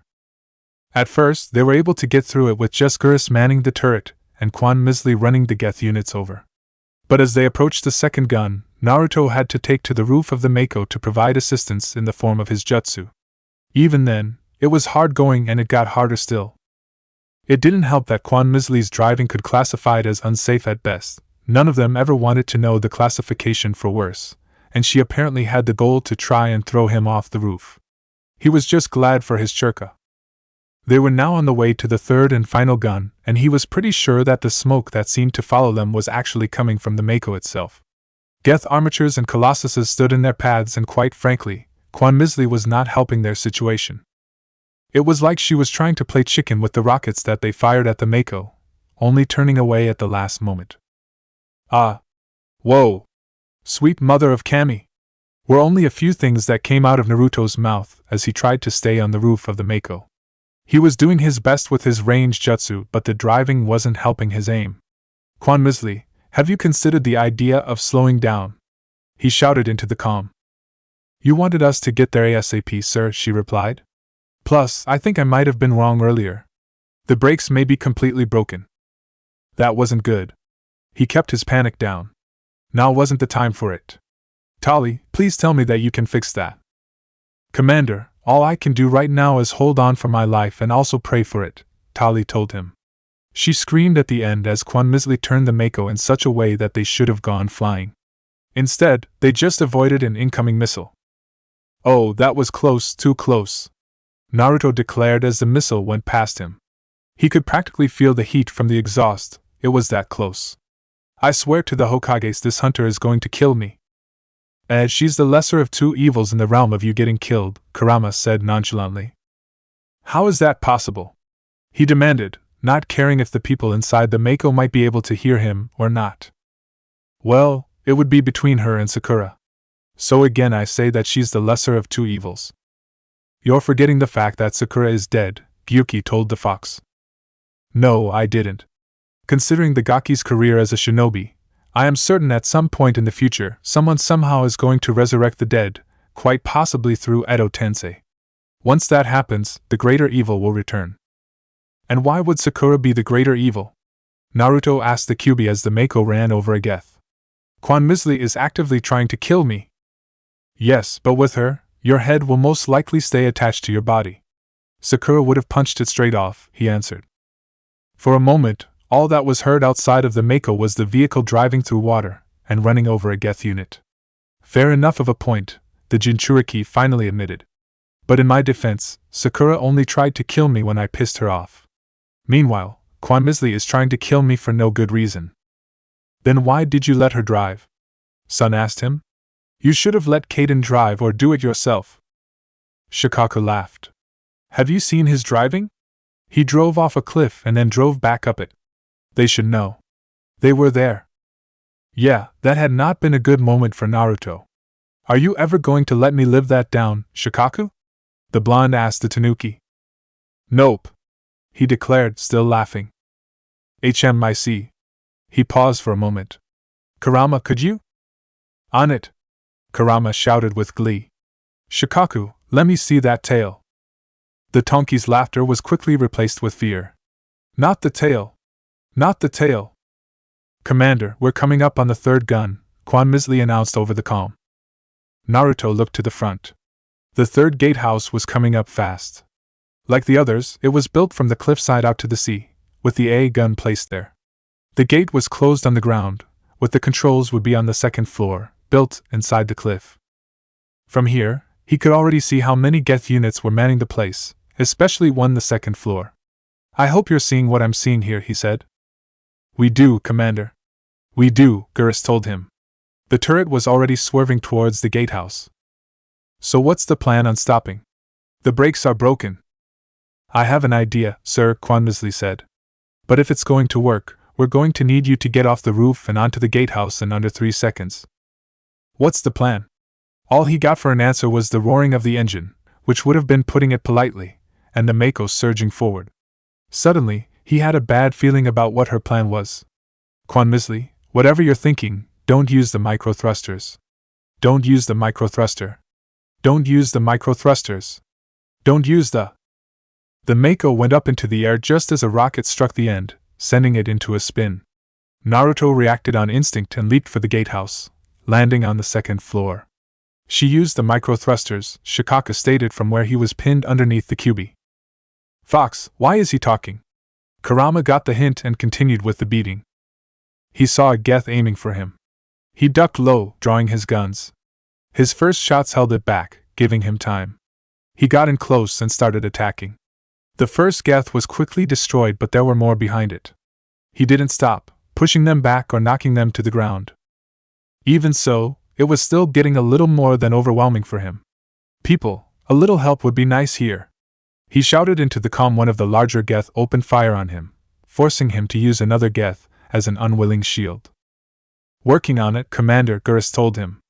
Quan Misli is just backing the Mako up so I can line up the shot. Then by all means, take your time, he replied sarcastically, firing off 2 rounds at a Geth while taking a step backwards down the steps. A few Geth were coming up the stairs, forcing him to shoot in 2 directions at the same time, which is completely different from when doing it with kunai. After another minute or so, Geras spoke again. Okay, the turret's lined up. Now, could you please one of your jutsu and send them up in the air? Did you really just ask that? In case you guys haven't noticed, I'm a little busy. He had been forced down another step but had rid himself of the Geth coming from below. Sir, you are a shinobi. Multitask? Quan Misli practically ordered him. Fine, he replied with a growl. He tossed the pistols up into the air and flashed through a few hand seals. Futon, Rankuden, wind style, drilling air bullets. He spat out bullets, aiming low for the Geth legs with a slight angle upwards. The end result was the Geth units literally being swept off their feet and up into the air. Thank you, Geras said. The turret roared to life, spitting out bullets that took out the Geth like fish in a barrel. By the time they fell back to the ground, there was no chance of them getting up again. Nice, nice, the blonde commented as he fired on the Geth that didn't get hit. Now how about you get your asses out here and helping me? He all but shouted, going back up to the top of the stairs. We're coming, Commander, Tali told him. He didn't look, but he did hear the faint sound of the Mako hatch opening. It was muffled under the firefight.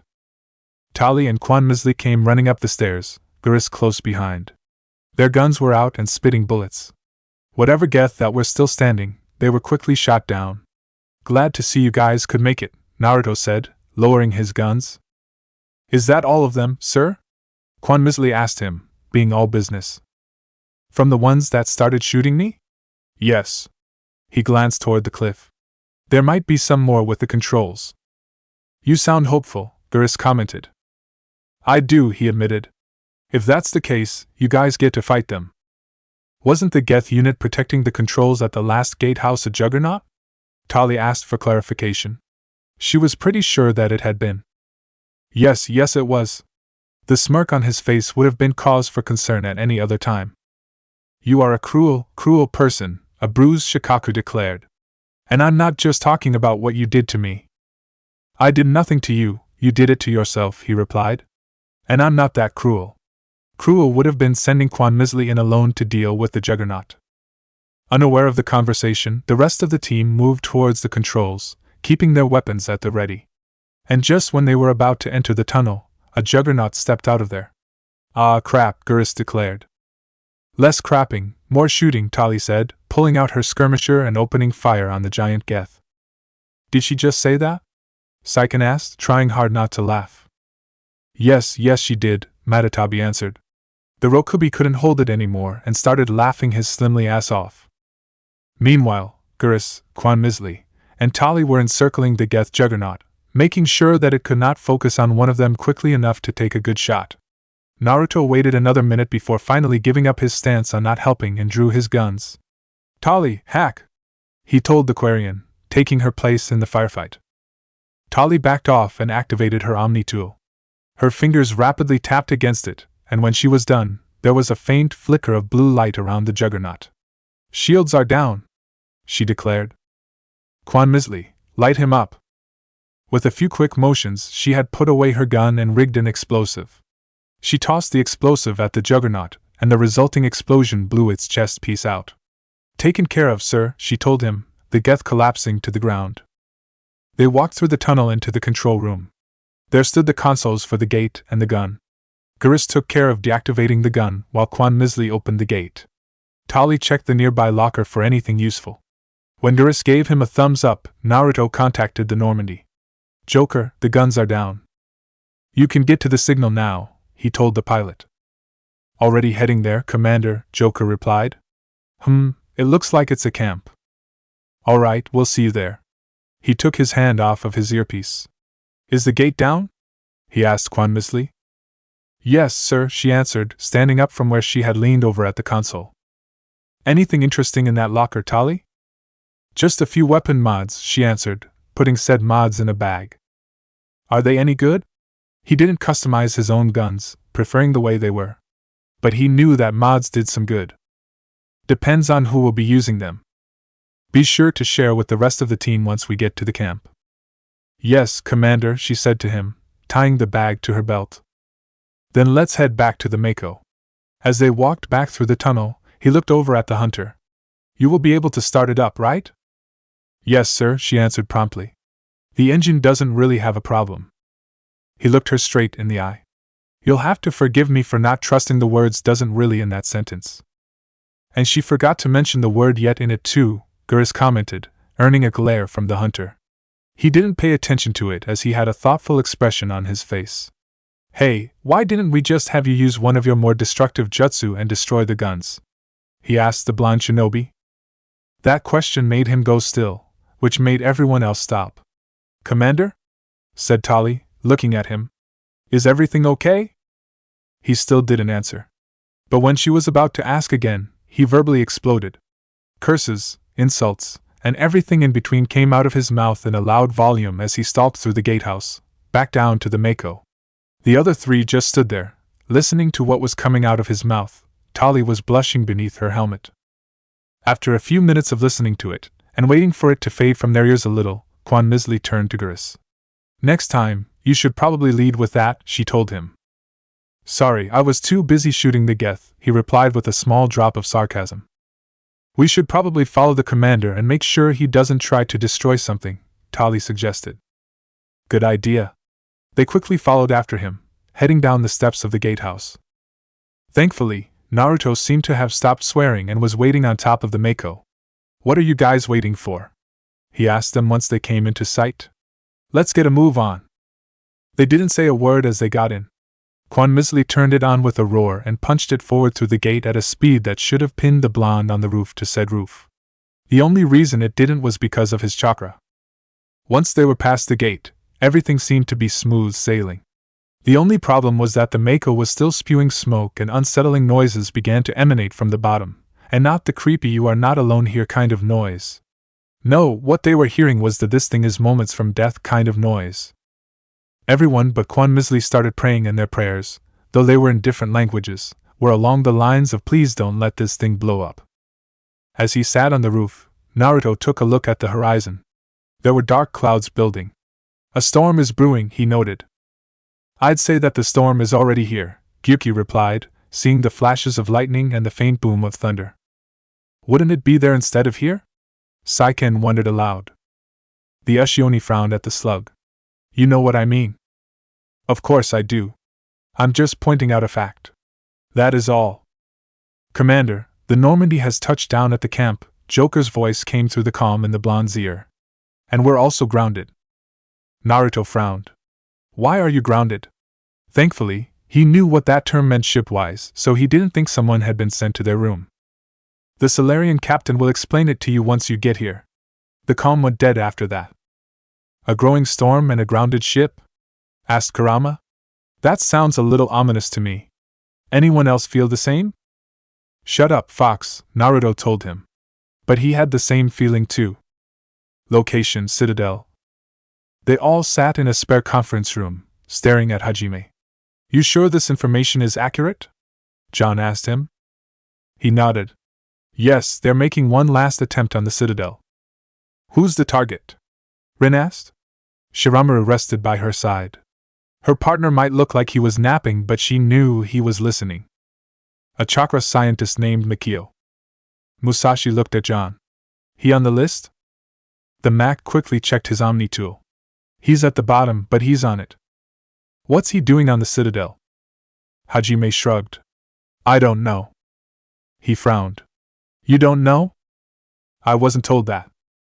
"That's not good, Hajime. That was intel that could be useful. If they didn't know what he was doing on the Citadel, they didn't know where he would go." Chelik knew that too. "Looks like we'll have to do some checking," he said, tapping a talon on the table. "Annoying." Rin looked over at him. "I thought you liked the checks." She had seen him scanning through information.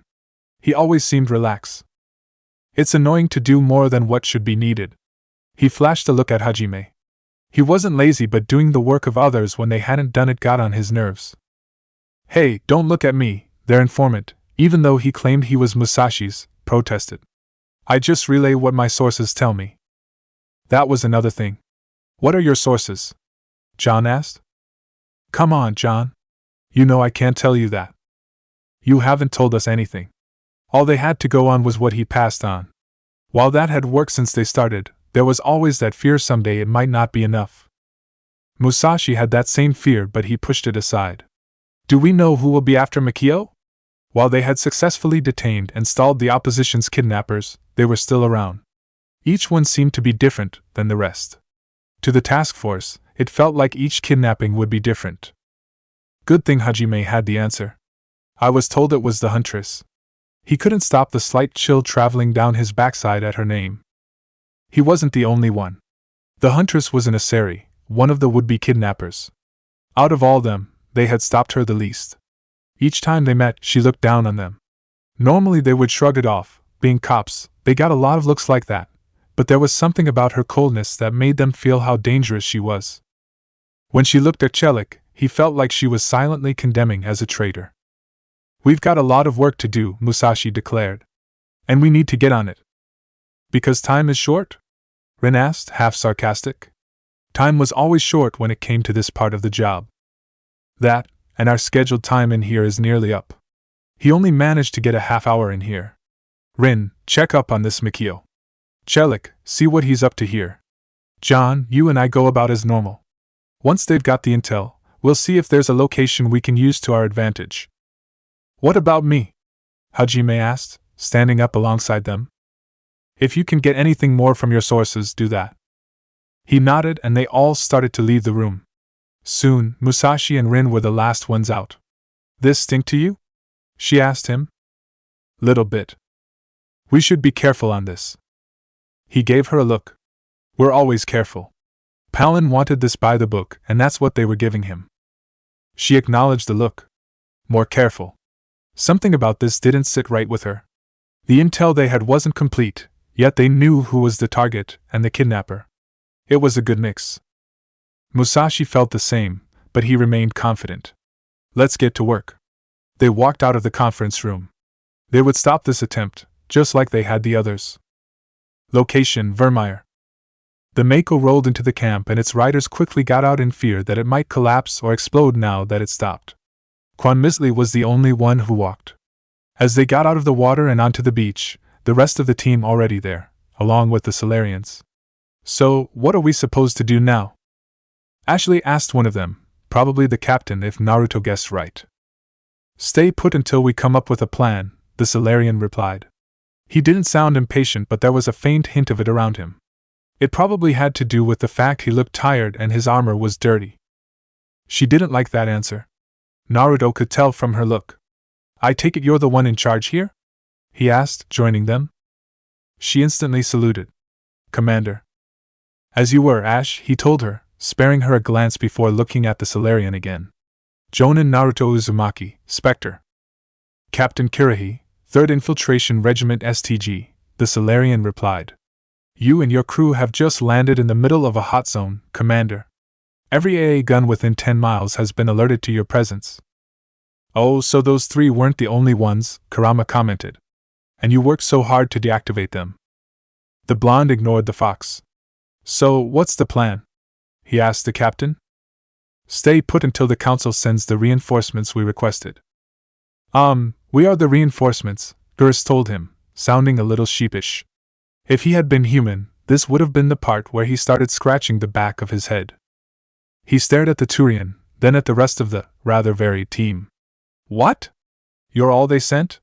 He asked the mandatory rhetorical question. I told the council to send a fleet. They couldn't understand all of your message, Naruto explained. They could only understand just enough to send us to investigate. That is a repetition of our task. The blonde frowned slightly, feeling a little more than insulted. We can leave right now if you want. The STG captain wasn't impressed. I doubt it. In any case, it's better if you don't. I lost half my men investigating this place, and I will need all the help I can get. So what have you found? Quan Misley asked. Sarin's base of operations, he answered. He's set up a research facility here, but it's crawling with geth and is very well fortified. I do believe that we've just hit the jackpot, Matatabi declared at those words. Don't go celebrating just yet, Naruto told her. Have you actually seen Sarin? He asked Kirahi. No. But his geth are everywhere, and we have intercepted a few columns referring to Sarin. This is his facility, there's no doubt about that. Okay, so what's he researching? He's using the facility to breed an army of Krogan. There was a silence that followed that statement. Everyone on Naruto's team looked at him with surprise on their faces. Oh, this is not good, Sun stated. Rex, who had been standing to the side with no real interest in the conversation, suddenly became very interested. How is that possible? He demanded, walking up to both the captain and the Spectre. Apparently, Sarin has developed a cure for the genophage, Kirahi told him. He looked at Naruto. I'm sure you can all see the problem here. Without the genophage, the Krogan will quickly overrun the galaxy. And these Krogan will follow Sarin. Scratch that previous statement, Gyuki told the Yonbi. It's really not good. They all understood the implications, but Maya was the one who spoke. It was bad enough with the Geth, but if he had Krogan on his side, we'd be royally fucked. Exactly my thoughts, only less crude, Kirahi said, earning him a glare from the swagman. He ignored it. They didn't have the time. We must ensure that this facility and its secrets are destroyed. Destroyed? Rex repeated with the faintest hints of a growl in his voice. I don't think so. My people are dying. This cure can save them. If that cure leaves the planet, the Krogan will become unstoppable. We can't make the same mistake again. That proved to be the wrong thing to say in front of Rex, who got very angry very quickly. He walked right to the Solarian's face and jabbed his finger at it. We are not a mistake. he declared with a much more obvious growl. Cure, he said, and did nothing in response, prompting the Krogan to turn and stomp away. Only when he was out of earshot did the STG captain say something. Is he going to be a problem? He asked Naruto. We already have enough Krogan to deal with. The Spectre had a different opinion on the matter. You just talked about wiping out any kind of hope the Krogan have for a future, like you were talking about stepping on a bug. I think Rex has some cause for concern, he said in reply. Before Kira could say anything, he continued. But I'll talk to him. I'd appreciate that, Commander. For now, you'll have to excuse me. My men and I need to rethink our plan of attack. Can you give us some time? Sure, go ahead. As the Solarian walked back to his team, the blonde turned to his. Okay, I think it's safe to say we're about to walk onto a loaded barrel here. That's gun, sir, a loaded gun, Caden told him. He just looked at the biotic. Why would you walk on a loaded gun? Why would you walk on a loaded barrel? It's less inclined to kill you, but that's not the point I'm trying to make here. What I'm trying to say is things are a bit of a mess. I think that would be putting it lightly, Commander, Tali told him. Yeah, Ashley agreed, folding her arms. I wouldn't be so worried if it wasn't for Rex. He looks like he's about to blow a gasket. Naruto looked over at the Krogan. He was busy shooting his shotgun into the water. It wasn't a controlled shooting. He was firing angrily, his shots sounding like thunder. So, do you think he's mad right now? Shikaku wondered aloud. I'd say that would be a yes, Naruto answered the Ichibi as he approached the obviously angry Krogan. Rex. The Krogan only growled. This isn't right, he declared. If there's a cure for the genophage, we can't just outright destroy it. I'm aware of that, Rex. But we have to remain focused. Sarin's the enemy here. Really? He asked, turning away from the water and taking a step towards the blonde. He created a cure for my people. You just want to destroy it. I never said that. You're putting words in my mouth. Then help me out here, Uzumaki. The lines between friend and foe are getting a little blurry from where I'm standing. A little blurry? Repeated Sun. I would have thought this guy would have spent more time with humans and shinobi. They could write a book about blurred lines. They did, Kurama said. It was on the verge of being a bestseller last time he checked. Rex, if this cure is real, do you really think you'll be around to see it happen? Sarin will use it on any Krogan who'll follow his lead and kill anyone else, Naruto told the Krogan. But it'll mean my people have a chance to survive. I'm talking about the fate of the Krogan race here. He walked up and got into the blonde's face. So am I. Do you want them to follow Sarin? The shinobi asked, keeping his temper cool. He couldn't afford to lose it right now. If it means they'll live, then yes. I've followed you, Uzumaki, because I thought you might prove something to me. He stepped back, lifted his shotgun, and aimed it at the blonde. Have I been following you for the wrong reasons? The sound of the gun unfolding got the attention of the entire camp. The Normandy team wanted to move in and help their commander. But they were afraid that Rex would open fire if they even moved. The STG team did nothing, they only watched in silence. The atmosphere quickly got tense. Naruto wasn't scared that he had a shotgun pointed at his face. He looked past it at its wielder. Rex, put the gun down, he told the Krogan. No, not until you've given me an answer, Uzumaki, Rex said back. Have I been following you for the wrong reasons? Are you going to let those damn lizards just let an opportunity for my people to live? Rex, put the gun down, he repeated himself. Some of the people watching were wondering how he could not flinch or do anything when he had a gun pointed at his head. Give me an answer, Uzumaki, the Krogan told him, not budging the gun in the slightest. Are you like everyone else and think that the Krogan race should die? Is that why you're not going to try and stop that cure from being destroyed? All he got was silence, which only made him angrier. Answer me, Uzumaki. Are you going to let my people die? He's putting words in your mouth again, Kurama commented. I noticed, Naruto silently replied. Rex, for the third and last time, put the gun down. What are you going to do if he doesn't put the gun down? Saiken asked him. When he didn't answer, the QB groaned and clasped his paw over his eyes. You're going to do what I think you're going to do, aren't you? Most likely, he answered. You know, just because he's a guy, doesn't mean it's going to work. You just contradicted yourself. He's a guy, so of course it's going to work. I'll put the gun down when you give me a good fucking answer, Uzumaki. Rex roared. Now tell me, are you on the side of the Krogan, or the rest of the galaxy? He jabbed the gun in the blonde's face to prove his point. The blonde's response wasn't spoken. He knocked the gun out of Rex's hands and then did something nobody there would have thought would happen. He headbutted the Krogan. He wasn't stupid enough to do it right off the swing of a kunai. He had coated his forehead with just enough chakra to prevent him from getting a splitting headache, but not enough that Rex's head would split open like a watermelon in the summer. But Rex had been surprised by the move and fell backwards into the water with a loud splash. The blonde just stood there in silence, as he made a lot of splashes trying to get back on his feet. When he did, he was angry. You want to play it like that? Fine. He roared in anger, charging out of the water. Naruto shifted his stance and waited. When Rex smashed into him, they only skidded back a foot or two before finally stopping, with the blonde still on his feet.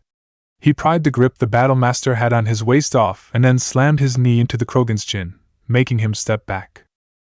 But the weight that followed the step back barely lasted a second, and that was being generous. With a war cry, both threw punches at one another. Naruto was aiming for the chest while Rex was aiming for the face. Unfortunately for Rex, Naruto was able to turn his head so the punch barely grazed him. Unfortunately for Naruto, he punched Rex hard in the stomach, which didn't really do anything except make his hand sore. You really want to keep doing this? Kurama asked his Jinchuriki as he pulled away from Rex and vice versa. Why would I stop now? It's working. He charged at Rex again, this time lowering a shoulder into it and aiming for the stomach. He was successful and pushed the Krogan back. Rex tried pounding him to get free, but he held on. As he pushed, he started hitting back, swinging blows at the Krogan's side. That won't work, you piejack! Rex shouted at him. He knew that the blonde knew about Krogan biology.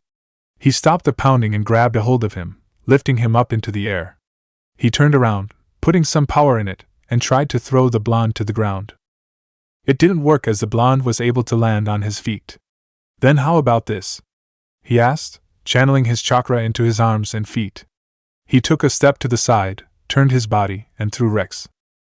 The Krogan didn't go far and his landing didn't hurt as much as the shinobi might have wanted, but that was of little consequence.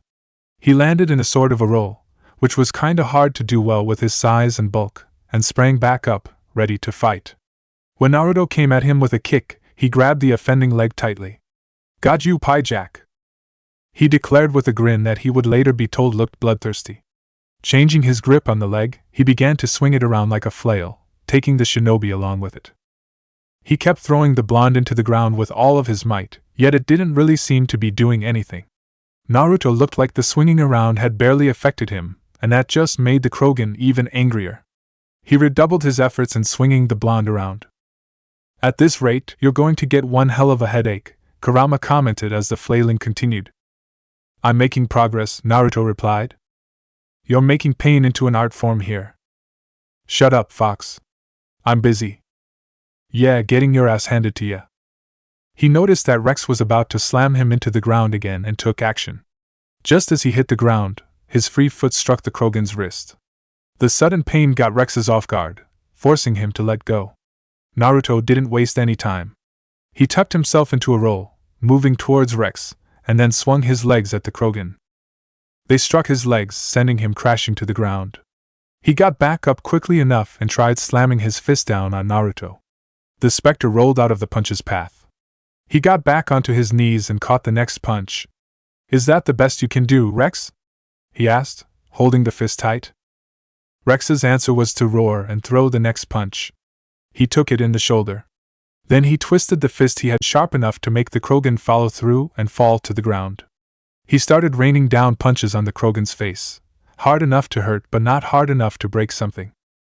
Rex did the best he could to block the punches with the free hand he had, but it didn't do much. His face was beginning to go numb from the punches, which he considered to be a good thing. He was able to think a little more clearly and see a way to stop the punches. He did just that by grabbing the punching hand, putting them both in a struggle of hand dominance. It didn't last long. Rex leaned up and headbutted the blonde hard, forcing him to let go and clutch his face in pain. The Krogan took advantage, standing up and driving a knee into the shinobi's stomach, making him clutch his stomach. Rex leaned forward, wrapped his arms around the blonde's chest, lifted him up, and promptly fell backwards. But his attempt to slam Naruto didn't work. The blonde landed on his feet, stopping the slam. "Okay, we're done here," he silently declared. "I was wondering when you were going to say that," Kurama said. "Were you getting tired of having your ass handed to ya?" "My ass wasn't getting handed to me. I'm allowing him to vent. Besides, you know I wasn't seriously fighting here." "Of course I know that. You fighting seriously will usually include a mountain range or two being destroyed." "Funny, furball, really funny," he said. The level of destruction when he fought seriously wasn't that bad, it was more like a single mountain than a whole range of them. He freed himself from the Krogan's grip and got up, planting a boot in his back. The kick sent him flying into the water face first. He would have gotten up out of it, but a hand grabbed the back of his head and shoved it back down. He thrashed around as he tried to get up. But the grip was too tight for him to get free. Finally, he was pulled out, allowing him to breathe. "You cooled off yet, Rex?" Naruto asked him, kneeling the water beside him. All he did was snarl and try to get free. That earned him another dunk in the water. The blonde pulled him out after a minute and asked him the question again. This process repeated 3 more times before Rex finally shouted, all right. I'm cooled." Naruto pulled the battle master out of the water and threw him back onto the shore. "Good, because now I'm going to talk and you're going to listen," he said, standing over the Krogan. "Despite you putting words in my mouth, you were right. I am going to let that cure be destroyed." Those words roused Rex's anger. "You pyjack!" he shouted, trying to get up. A foot on his chest and a silent threat to stay put from the blonde stopped him. "Shut up, Rex. You're not going to say anything, you're going to listen. I am going to let that cure be destroyed, but not because so I can be the one who damns the Krogan race to extinction. I'm doing it so the Krogan race can have a chance. That thing is not a cure, Rex. It's a chain around the necks of each and every Krogan who take it. And do you know who will be the one who's going to be holding that change? It'll be Sarin. The Krogans who will take that cure will be owned by him. Is that kind of survival you want for your people, Rex? Do you want them to be slaves in all but name? Do you want the word Krogan to interchangeable with slaves or tools?" The entire camp was silent as they all watched on, waiting for the answer to come out of the Krogan's mouth. Quite a few of them were holding their breaths and barely recognized it. "No," Rex finally said calmly. "We were tools for the Council once. To thank us for wiping out the Rachni, they neutered us. I doubt that Sarin will be as generous." He closed his eyes and took a breath. "All right, Uzumaki, you've made your point." "Glad to hear it," Naruto told him, taking the foot off and extending a hand. He took it and stood back up on his own feet. "I still don't like this," he grumbled. The Spectre glared at him. "Rex, you once said to me that Krogan aren't scientists but fighters. But the reason your race is dying isn't because they're fighting themselves into an earlier grave. It's because no one cares about them. No one gives a shit about the Krogan, not even you. You gave up on them. Well, here's a novel concept for you. Give a shit about them again." "What?" "You heard me, Rex. You're a fighter, and a damn good one. So fight for the Krogan. Fight for their survival. You did once, do it again. Forge your will of Krogan and give your people a chance to survive." The Krogan battlemaster said nothing, at first. "Nice speech, I'll have to use it later. Alright, I'll keep following you, Uzumaki. Just one thing, when we find Sarin, I want his head." The blonde shook his head. "I can't promise you that, Rex. With Sarin, it's going to be a first-come, first-served deal." The Krogan just grinned. "That's fine by me." He turned and walked away, much less angry now. The shinobi did the same in the opposite direction, going back to the rest of the team. They were closer than before. Problem solved, he told them, like what had just happened was nothing at all. They didn't seem to think so. "By the spirits," Gurus said, staring at him. "By the goddess," Liara said, seemingly agreeing with the Turian. "Holy fucking shit!" Maya swore, louder than the rest of them. "Commander, do you know what you just did?" "Yes, I communicated with him by using the universal secret male language," he replied, holding up his fist to emphasize his point. The rest of the males on the team understood what he meant. They nodded in acknowledgement and approval. The females did not. "What communication?" You just pummeled Rex into the ground, Liara protested. Exactly, he told her. It was a well-known fact that the best way for two men who had issues with one another to get the issues out into the open air and then beat the shit out of each other. Usually, once the beating was over with and the issues were resolved, the two men would be the best of friends. The Asari didn't know what to say, so Ashley helped her out. Don't bother trying to figure that one out, Liara, she told her. Men are strange and weird creatures. No. Men are quite basic and simple, the Spectre told her, completely straight face. It's the women who are strange and weird. Excuse me? Our universal secret language is simple. Yours is complicated and has never been understood by any male born in this universe. Not even Jiraiya, the infamous super pervert and lover of the ladies, knew the secret female language. They didn't even try to argue with that kind of logic. I think you got whacked in the head when Rex was flailing you around like a rag doll, Commander, Quan Misley commented. That's probably the case, Tali agreed. Maybe you should see Dr. Chukwas about it, Maya offered. He looked at all three of them. First of all, I'm fine, he said. Second of all, nice deflection. They had just proven his point. He turned to the STG captain and walked over to him. Thank you for speaking with the Krogan, Kirahi told him. The assault on Sarin's base will be difficult as it is. Cut him some slack, will ya? He asked, casting a look over at Rex. The Krogan was less angry and not shooting the water, but he was shooting glares at any Solarian passing by. That was his race you were talking about. The Solarian frowned, as much as a Solarian could. In my line of work, one cannot afford to cut anyone some slack. Wait, was that a jab against you or the Krogan? Sun asked his Jinchuriki. To the Yanbi, it sounded like a jab against him. A STG operative and a shinobi was basically the same thing. I don't know, Naruto answered. But it was pointless to wonder. So, I take you guys have a plan? Of sorts, the Solarian admitted. We can convert our ship's drive system into a 20-kiloton ordnance. It would be crude, but effective. Now he was confused. What is that? Translation, please? While Kirahi looked at him like he couldn't believe what he had just heard, Ashley tried to help. It's a nuke, Commander, she told him. If we drop it from orbit, Sarin can kiss his Turian ass goodbye. He turned the confusion towards her. That still doesn't make sense. What is a nuke? Rex, who had come closer to listen in on the plan, gave him the answer he needed. A big boom, a very big boom, he explained shortly. Ah, I see. Thanks, Rex. The blonde looked back at Kirahi. Okay, continue. He looked at the human for a moment longer, as if he was trying to comprehend what just happened. Unfortunately, the facility is too well fortified to drop the nuke from orbit, he explained, moving on. We'll need to place the bomb in a precise location. The rest of Naruto's team walked over so they could hear the plan. Where? The Spectre asked. On the far side of the facility, next to the geothermal taps. Your ship can drop it off, but we'll need to infiltrate the base, disable the AA guns, and pacify any ground forces first. Wait, you want us to go in on foot? Maya asked. Mate, are you crazy? We don't have enough people to do that. She does have a point, Naruto agreed, having seen the number of people the STG had here. Do you have a plan B? No, Kirahi said. But I think we can work our way around that. I'm going to divide my men into 3 teams and hit the front of the facility. While we've got their attention, you can sneak your shadow team in the back.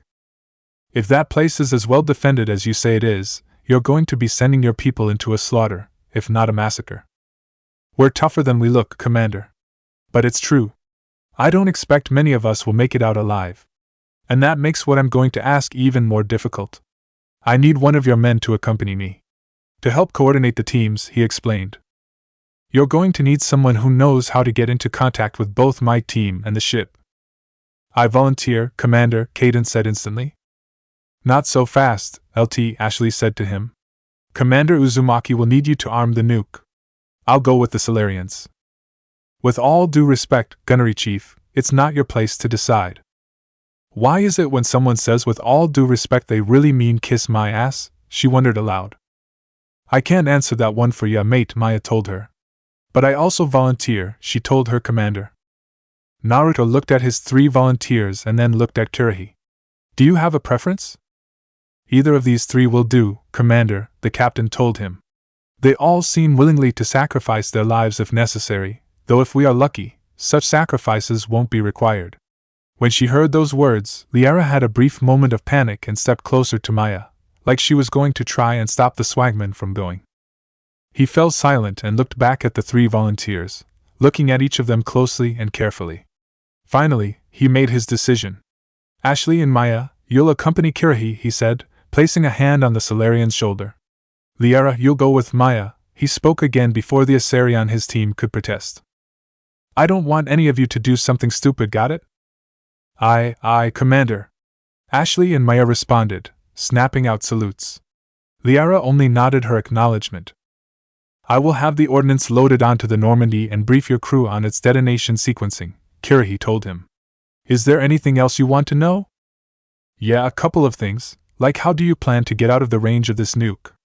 If the nuke was a bomb, it would have a range, and he had a feeling that anything in that range would not survive it. We will engage the Geth as long as possible. Once the bomb is in place, we will fall back and try to escape the blast radius. If we move quickly, we should be able to escape with acceptable casualties. If not, then our memories will live on as martyrs to a greater cause. Well then, let's make sure that doesn't happen. This isn't a suicide mission. The Solarian just gave him a look. Commander, I will be honest with you. There is a good chance that none of us will survive this assault, not even your team. But we do what is necessary. If this guy was a human, he would have made a very good shinobi, Gyuki declared. I can almost see Kumo trying to get their hands on him. Not if Kiri got there first, Saiken replied. Are you guys kidding? IWA would have laid claim to him long before any of the others could even get there, Sun told the two of them. Their Jinchuriki kept his attention focused on their subject. If my team is going to be Shadow, what will be the names of the other three teams? He asked. Agor, Manavai, and Jado, Kirahi answered. They were the initial settlements on our first three colony worlds. They are at the heart of Solarian territory to this day. These names will remind my men what they are fighting for. They must have a personal stake in the fight if we are to have any chance of success. Good idea. He had seen its work before. During the war, despite having fought him when he had been reanimated, Shikamaru, Choji, and Ino still referred to themselves as Team Asuma. They told everyone who asked why it was so they could remember what they were fighting for. If you're ready, Kirahi, then my team is too. Excellent. Then if you'll excuse me, I need to prepare my men. If you could, please wait in there. He gestured to the tent large enough to make an armory behind him before walking away. Well, this is it, Ashley remarked as they walked into the tent and waited there. Hey, don't make it sound like this is the end, because it's not, Maya told her with a little sharpness in her voice. I'm not, Maya. I'm not, she assured the swagman. Just don't try to anything too stupid out there, alright? Why do you think I'm sending Liara with her? Naruto asked the Chunin with a raised eyebrow. The Asari blushed a little at those words. Even though everyone on the ship knew she and Maya were together, it still felt a little embarrassing when people talked about it. While normally as an Asari, she shouldn't care about people talking about her relationships, it was the manner it was revealed that made her embarrassed. Fair point, Commander, she conceded. And please don't do anything stupid. The same goes for you too, Kaden, she told the biotic. Hey, no worries here, Kaden said, an easy smile on his lips. She nodded gratefully. When she looked at the blonde, all he did was shrug. Don't try asking me that, Ash. Everywhere I go, I do stupid things. And good Kami, don't I know it, Kurama? Ah, you know you love me, he told the fox. Well, good luck, Ashley said a little hesitantly. He noticed the hesitance. What's the matter, Ash? He asked. I don't know, she answered, it's just weird, going under someone else's command. I've got used to working with you. All of you, she said, looking at the rest of the team. They could all see the sense of camaraderie and family in her eyes. Don't worry, we'll see you on the other side, Kaden told her. I know. She fell silent for a moment, and then looked at the blonde. It's been an honor serving with you, Commander. Hey, you're not dead yet, he told her. It won't matter if we're on separate squads. We're still a team. We look out for each other, and we watch each other's backs. Always remember that, Ash. Aye, sir, she replied. Looks like the lizard's got his men together, Rex noted from where he leaned against the tent wall, keeping his distance. This ought to be interesting to watch. The remnants of the STG on the planet were lined up in front of the tent. Kirahi stood in front of them, looking at all of them. You all know the mission and what is at stake, he began. I have come to trust each of you with my life, but I have also heard murmurs of discontent. I share your concerns. He started walking amongst them, still speaking. We are trained for espionage. We would be legends, but the records are sealed. Glory in battle is not our way. Think of our heroes, the Silent Steppe, who defeated a nation with a single shot. Or the Ever Alert, who kept armies at bay with hidden facts. These giants do seem to give us solace here, but they are not all that we are. Before the network, there was the fleet. Before diplomacy, there were soldiers. Our influence stopped the Rachni, but before that, we held the line. Our influence stopped the Krogan, but before that, we held the line. Our influence will stop Sarin. In battle today, we will hold the line. He walked back to his starting position and looked at all his men. We are STG, the Special Task Group. What do we do? We hold the line. His men replied as one. That was a damn good speech, Kurama declared. Kirahi turned to the Normandy team and looked right at Naruto. Good luck, Commander. I hope we will meet again. Same here, Captain. He turned to his own team. He didn't give a speech. They didn't need one. Time to play the game. Location: Citadel. I don't like this, John said, staring at the street with suspicion. Musashi glanced his way. I don't either, but this what we have. All their intel gathering and checking led them here. The Huntress would try to kidnap Mikio 2 streets from as he made his way to his lecture. But she would have to cross this street in order to catch him. If they were able to head her off here, Mikio would be fine. Rin, Shiramaru, and Chelik were watching the other street while Musashi and John had this one. The people around them went about their business, ignoring the cops on the corner. To them, it was a normal day. But that didn't stop the cops from checking each person as they passed. Any one of them could be a kidnapper. Musashi looked them over, seeing if there were any concealed weapons. So far, nothing. John checked the time. It should be happening now. He looked out at the street. An aircar passed overhead, the sounding washing over them all. You see her? There were plenty of Asari walking by, but none of them were the Huntress. No. He shared a look with the Mac. Without saying a word, they knew they both had a bad feeling about this whole thing. He reached for his comm. Rin, it's Musashi. Any sign of the intended? He asked. No, nothing, Rin replied. He should be here by now. Something's up, Musashi. Something was up. That bad feeling got worse. He looked at the street again, seeing it with a different eye. 2 of the street's exits were too clogged for them to leave quickly. The buildings around them had enough height for both a sniper rifle and an assault gun. If they stepped out into the center, it would be an instant kill box. As he kept looking, he realized that one of the clogged exits connected to the street where Mikio was supposed to be walking down. Which meant they couldn't reach the others in time or vice versa. His hand fell to his bakken. We need to get out of here, he told John. He reached for the comm as they started walking away. Rin, get out of there. We're being set up for an ambush. They could be on their way. Next thing he knew, there was smoke, people screaming, and bullets flying. Codex entry, Extinct Races Beej. One of the more heavily featured objects in human lore and history, the Beiju were said to be creatures made completely of chakra and ranked in power by the number of tails they had, though some historians dispute it. Their origins are tied with the beginnings of chakra itself, when Princess Kagaya Otsutsuki ate the fruit of the tree known as the Shinju and gained the powers of chakra herself. The tree was supposedly outraged by the theft of its fruit, transformed into a monster known as the Jubi, also known as the Ten Tails. It swept the earth, trying to take back the chakra that had been stolen, until it was stopped by the princess's son, Rikudo Sennin. Sometime after the defeat of the Jubi, the 9 Beiju began to appear in the elemental nations.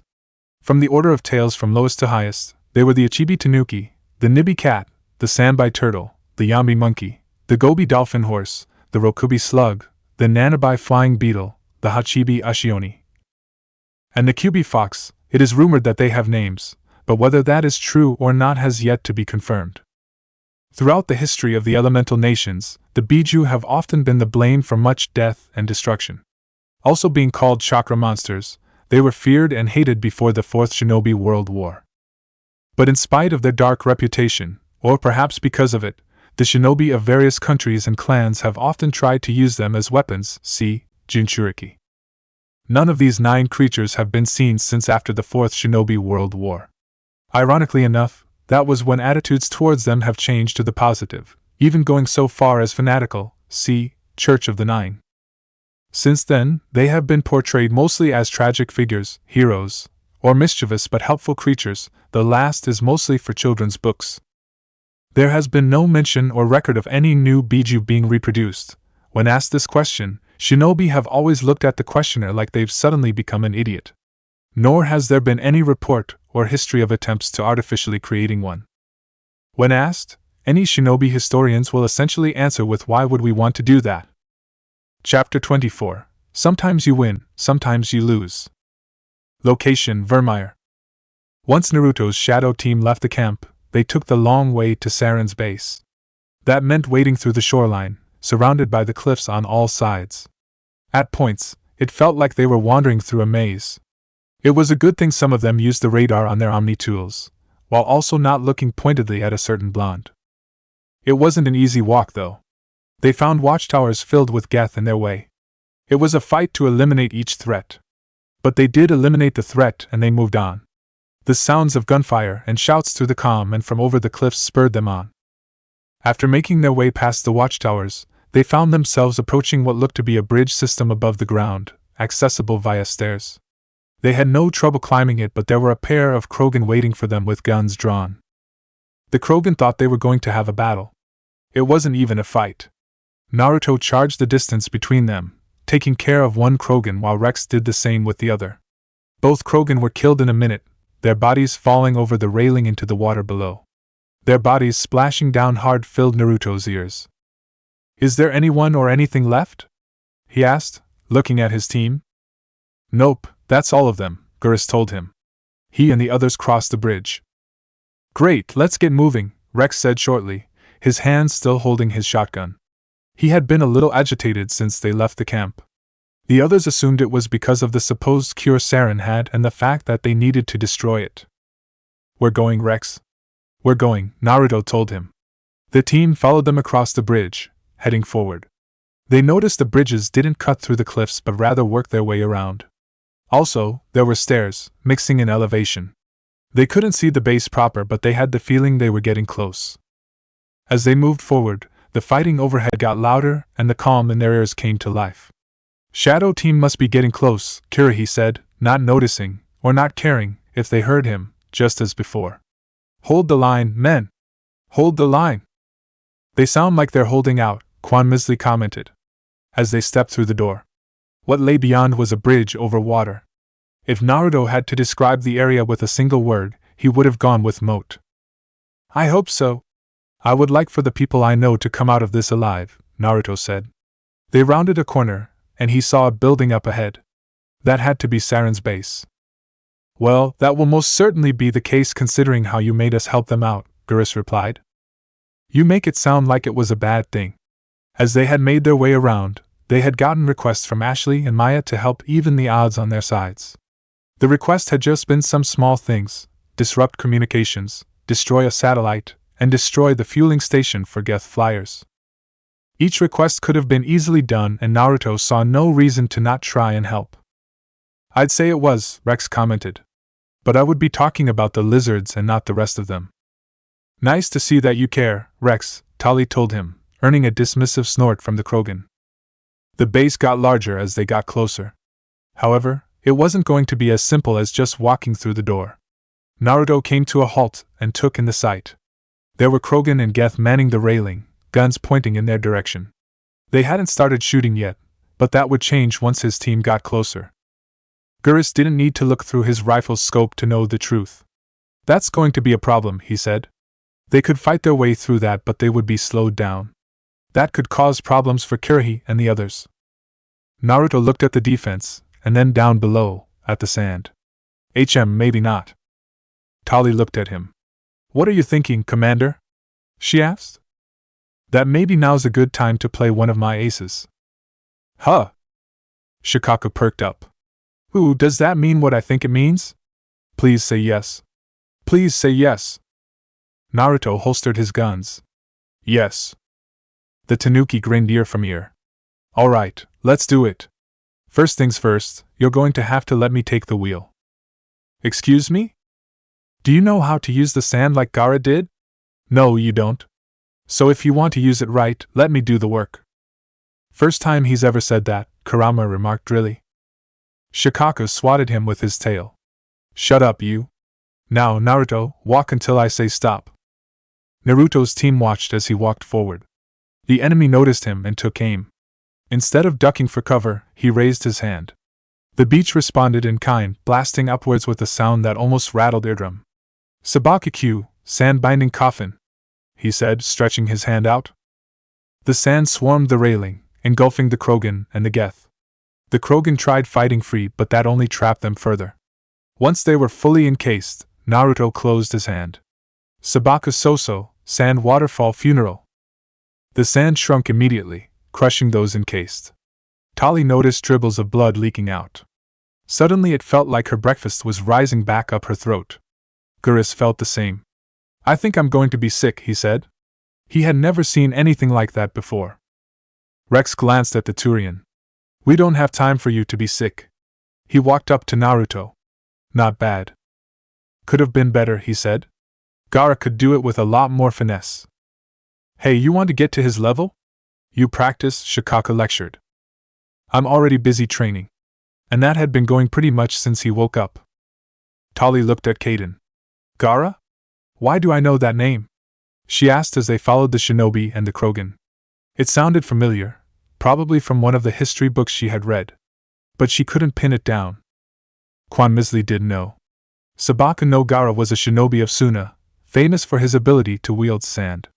At first, he was a rival to Naruto, then he became an ally and a friend. He became the Godame Kazekage before he turned 18 and was one of the leaders during the Fourth Shinobi World War, she told the Quarian. Oh, right. Now she remembered that part. But wait, if he could control sand, how can Naruto do that? She opened her mouth, but Geras was the one who answered. Gaara was the last Jinchuriki of the Ichibi, before the Akatsuki stole it. Him, Naruto said loud enough for them to hear. He's a guy. Both Tali and Geras were a little surprised that he heard them. Just how sharp were his ears? They reached the base proper and quickly headed for the door. Some of them stepped gingerly around the piles of sand Naruto had left. Beyond the door was a corridor, if it could be called that. To the blonde, it looked more like a moat with a bridge going from one wall to the next. We're approaching some doors, people, Kaden announced as said doors came into sight. There were 3 of them, and in a row. We're going to have to choose one. Thanks for the advice, Rex told him shortly. But last time I checked, your first name wasn't Commander, and your last name wasn't Uzumaki. For the record, my first name isn't Commander either, Naruto said, joining the conversation before it went somewhere they would regret. I don't think any parent would be that cruel to their kid. I mean, what if the kid grows up and wants to be an artist? Simple, make sure he takes it up as a hobby instead of a career, Geras told him. That's what the Turians do. Before we decide to go into that particular subject, we may have a problem on our hands, Tali told them all. Those doors are locked. We can see the red light on them, Tali, Quan Misli said to her. It was clear for all of them to see. Thank you for that notification, she said sarcastically. We're in luck though. Whoever designed and built this place is an idiot. The security console is right there. She pointed at said console, which standing right in front of the door nearest to them. I mean, how stupid can you get? Tali, a little less complaining and a little more hacking, please? Asked Kaden pointedly. There's plenty of time for both, the Quarian told the biotic before turning her attention to the console. The silence that followed was normal at first. But when they passed the usual time it took her to hack something, on a bad day, it got nervous and tense-filled. Finally, it was broken when she yelled, "What is the matter with you, you Bosch Tet machine?" Tali, what's the problem? Naruto asked. I don't know. This damn thing won't accept any hacking code I send it. Here, let me try, Geras told her. She backed away with as much grace as she could. She had never met a computer she couldn't beat, allowing the Turian to take over. He tapped a few keys and smirked. I thought so. What's the matter? Caden asked. Sarin went old school, he explained. He retrofitted the consoles around here with passwords and codes 20 to about 40 years old. I guess he knew we were coming and bringing a hacking expert. That's not knowing, that's being paranoid, Rex declared. He had been in the employ of people who were just as paranoid as well as have broken into houses that had people with the same level of paranoia. Wait a minute, how do you know he went old school? Tali demanded of Gris. My father practically is old school, he answered without taking his eyes off the console. When I was a kid, I made the mistake of wanting to know what exactly he did for a living. For the next 4 weeks, he shoved every piece of coding he knew into my head. I could probably do the entire thing right now. No, you couldn't. He turned and looked at her. Never breaking eye contact, he began to recite every piece of old code he knew. To Naruto, and a few of the others, it sounded like complete and utter gibberish. But Tali just kept looking at the Turian as he spoke string after string of code. After 5 minutes, she broke. All right, so you could. Just get on with it already. As you command, he said with a small smile and went back to the console. Show off, she muttered to herself. I heard that, he said without looking up. It looked like he was making more progress to Naruto. How are we looking? He asked after a minute. Sarin didn't go far enough with the old school code, he declared with a final stroke of a key. We now have access to base security. And how does that help us? Base security meant something quite different in his day. Dear Cammy, I sound like an old man. You are an old man, Kurama told him with a nasty laugh. No, he's not, Isabu protested. We can access the alarms from here and cut them out, the Turian told him. And we might be able to trigger the alarms on the far side of the base. It'll clear out the guards for us. But it might make things more difficult for the Solarian teams, Caden pointed out. I don't think so. They've got Ashley, Maya, and Liara with them, not to mention those clones the commander reinforced them with. Those clones are done when struck once, Gris, Naruto reminded him. They're meant to help the teams, not give them the edge. He had created enough clones to make each team a company, but he did not expect them to win the assault. You're just disappointed because when Kirahi saw what you did, all he said was interesting, Sun said. That has nothing to do with this, he told the Yambi. Just turned off the alarms, Gris. We can take care of the rest. You got it, Commander. With a few keystrokes, it was done. The doors were unlocked and the alarms were disabled. They entered through the nearest door, coming into a large room that had big storage crates all over there. It also had a lot of geth inside. You want to handle this, sir? Quanmisley asked the blonde, not moving from where she stood. I'm sure you can. Just start fixing your EMP grenades, he told her. Already working on it, sir. How about some support, Uzumaki? Rex said, staring at all the geth there. None of them had moved or opened fire. It was like they were either waiting for the intruders to make the first move or for orders. Good Cammy, can you do nothing by yourselves? Naruto asked with a grin on his face, making it sound like he was joking around. Then his face hardened and his hands flashed together. Tajukage Bunshin no Jutsu. He barked out and a whole company of clones appeared in the storage area. What happened was nothing short of a brawl. The geth, surprised by the appearance of the clones, barely managed to react in time before they started attacking. The team hung to the edges, firing off shots at any geth they saw. They may have hit a few clones, but that didn't really matter. It just gave them a better view of the geth, and throwing EMP grenades. When the fight ended, all the geth were broken on the floor. But that wasn't all. What in the name of the spirits are Solarians doing here? Gurus asked as he looked at the dead bodies of said Solarians. They had guns, which must have meant they were fighting with the geth. But why? Captain Kirahi did mention that he had lost some of his men, Tali remembered. I don't think he said they were actually killed. He didn't say he lost some, Caden said. He said he lost half. The implications of those words pretty much dawned on them all at the same time. Rex was the one who summed it up. Well, fuck. What were they doing fighting alongside the geth? Quan Misley wondered aloud. Did Sarin manage to convince them to join his side? When he heard that, Naruto remembered what they had heard on Pharaohs. Maybe, he told the hunter. But we need more information. He looked around and saw stairs off to the side. There. Let's see where those go to. They made their way over to the stairs. What they found waiting for them was a Geth juggernaut. Well, that answers that question, Shikaku declared. Thank you for stating the obvious once again, Shikaku, Naruto said back.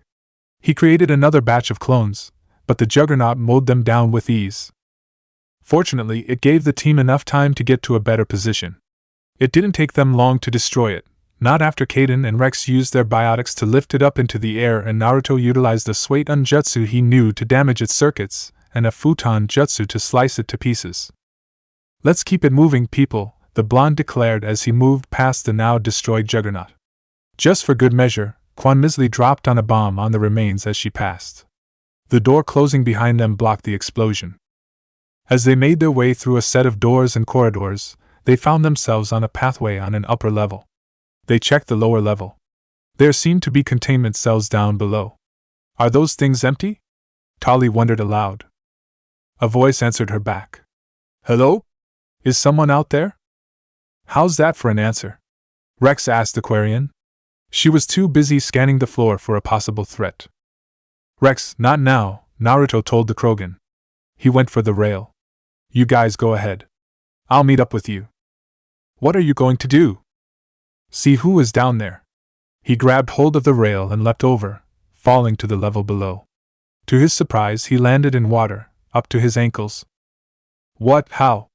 The Solarian in the containment cell to the blonde's left said in stunned wonder. He was the only Solarian down here. What? Never seen a shinobi take a leap before? He asked, climbing up onto the water's surface and then walking onto solid ground.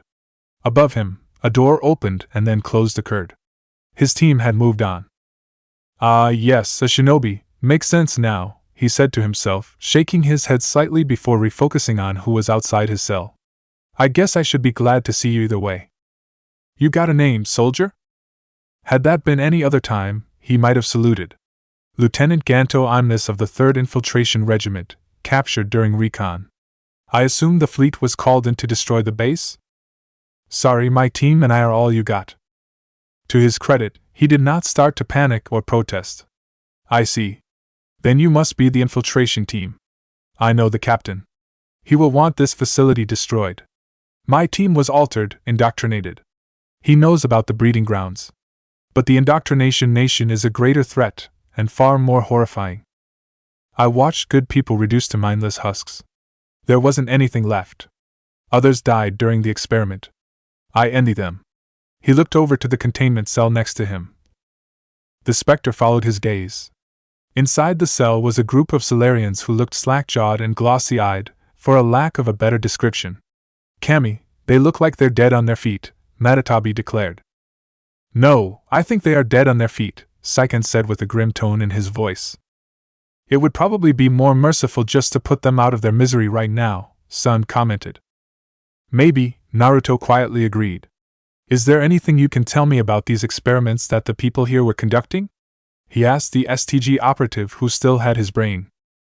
They were studying indoctrination. Symptoms, progress, he clarified. Sarin uses it to fully control his people, but I don't think he fully understands it. Then what the hell is he doing using it? Gyuki demanded. You shouldn't use something like that if you have no full understanding of it. It's a little late for that, Kurama told him. I don't know much else, the lieutenant continued. I just saw what it did to the others. Turn them into empty husks, he said as he looked at the cell next to him again. I can't end up like that. Please let me out. All right, keep your skin on, Naruto told him with an easy voice. Look, I can open your cell, but I can't escort you out of this place. You'll be on your own, unless you want me to create a clone to keep you company. No, best not waste energy. You will need it. Other than that, all I have to do is don't look back and hope to outrun the blast. He chuckled dryly. It's a better chance than I had before you showed up. Yeah, it is. The blonde opened the cell with a push of the button. Thank you, human. And good luck. You'll need it, he said as he stepped out. He looked over at the next cell. What about them? Naruto went over to the cell and opened it too. When the Solarians inside did nothing, he drew his gun and gave them each a bullet to the head. The lieutenant didn't say or do anything to stop him. He just nodded in approval before heading for the nearby door. Naruto leapt back to the upper level and went for the door. He walked into a security room. Geras and Rex were waiting there with dead Solarians at their feet. Indoctrinated? He asked the Turian and the Krogan, looking at the dead in the room. Yep, started shooting almost as soon as we came into the room, Rex answered shortly, his shotgun in one hand. Where are the others? He jerked his thumb at a nearby set of stairs. They went ahead to see if there was anything that way. We stayed here in case anyone decided to come greet us through the elevator. The blonde looked at the elevator. Good plan, he conceded. How long have they been gone? A few minutes, Geras answered. We get any layouts of this place in here? He asked, gesturing to the computers in the room. Out of everything there, they looked the least damaged. The Turian shook his head. None whatsoever. Sarin must be really paranoid to keep the blueprints off the computers. We are talking about a rogue specter here, Rex commented sarcastically. They all heard feet coming down the nearby staircase, making them draw their guns. There's no need for panic, Tali called out as she appeared along with Kaden and Quan Misley. It's just us. What did you find? Naruto asked them, lowering his guns. A set of containment cells that had a few Solarians in them, Kaden answered.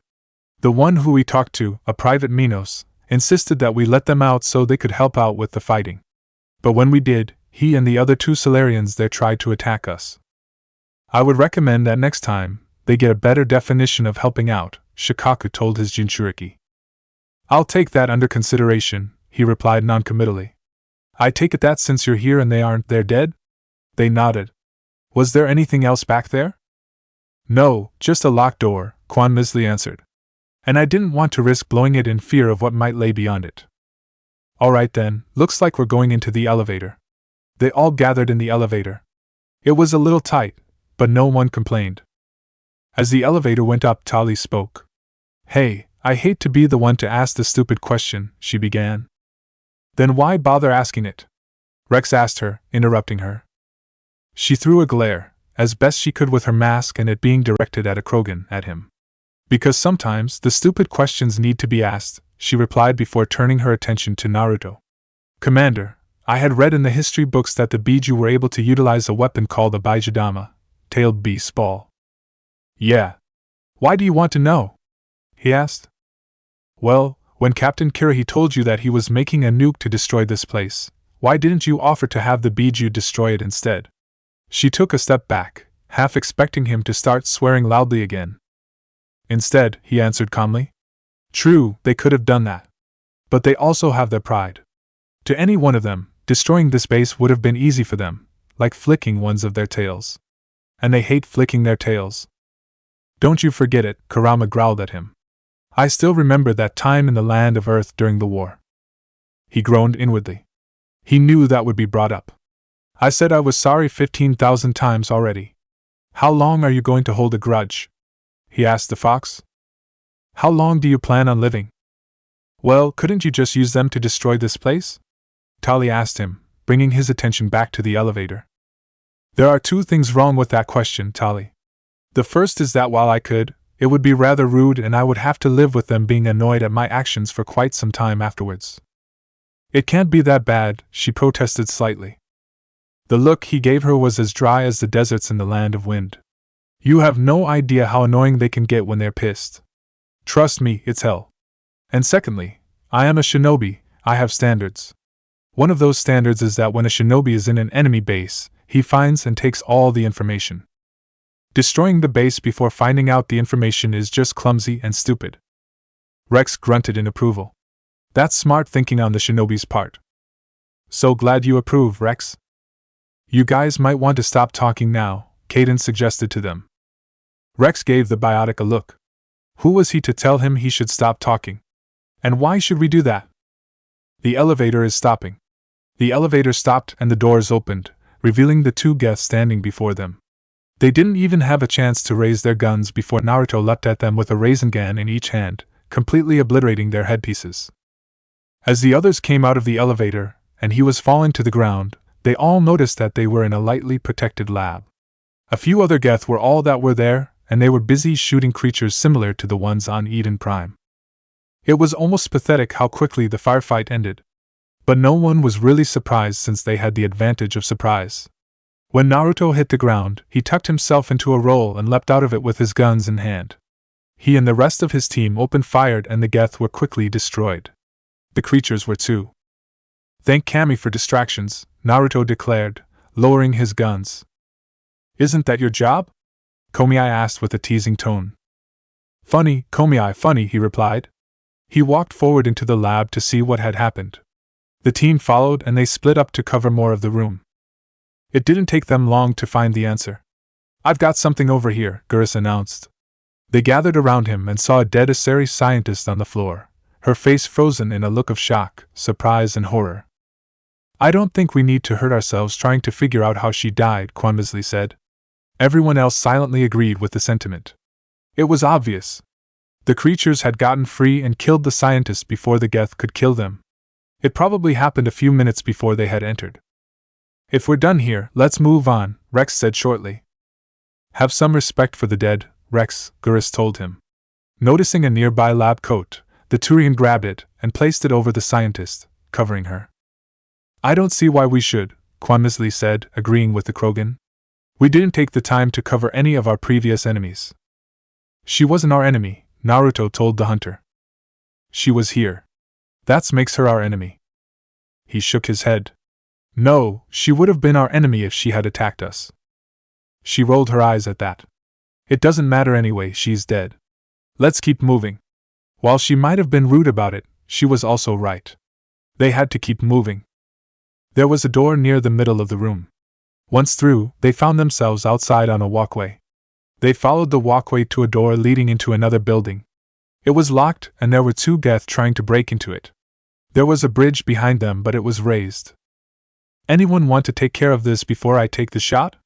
Gurus asked, already having his rifle up and pointed at the Geth. Hold on, I'll take care of it, Caden told him. The biotic took a few steps forward so he could have a clear shot. What do you have in mind? The Turian in the team asked him, lowering the rifle's muzzle.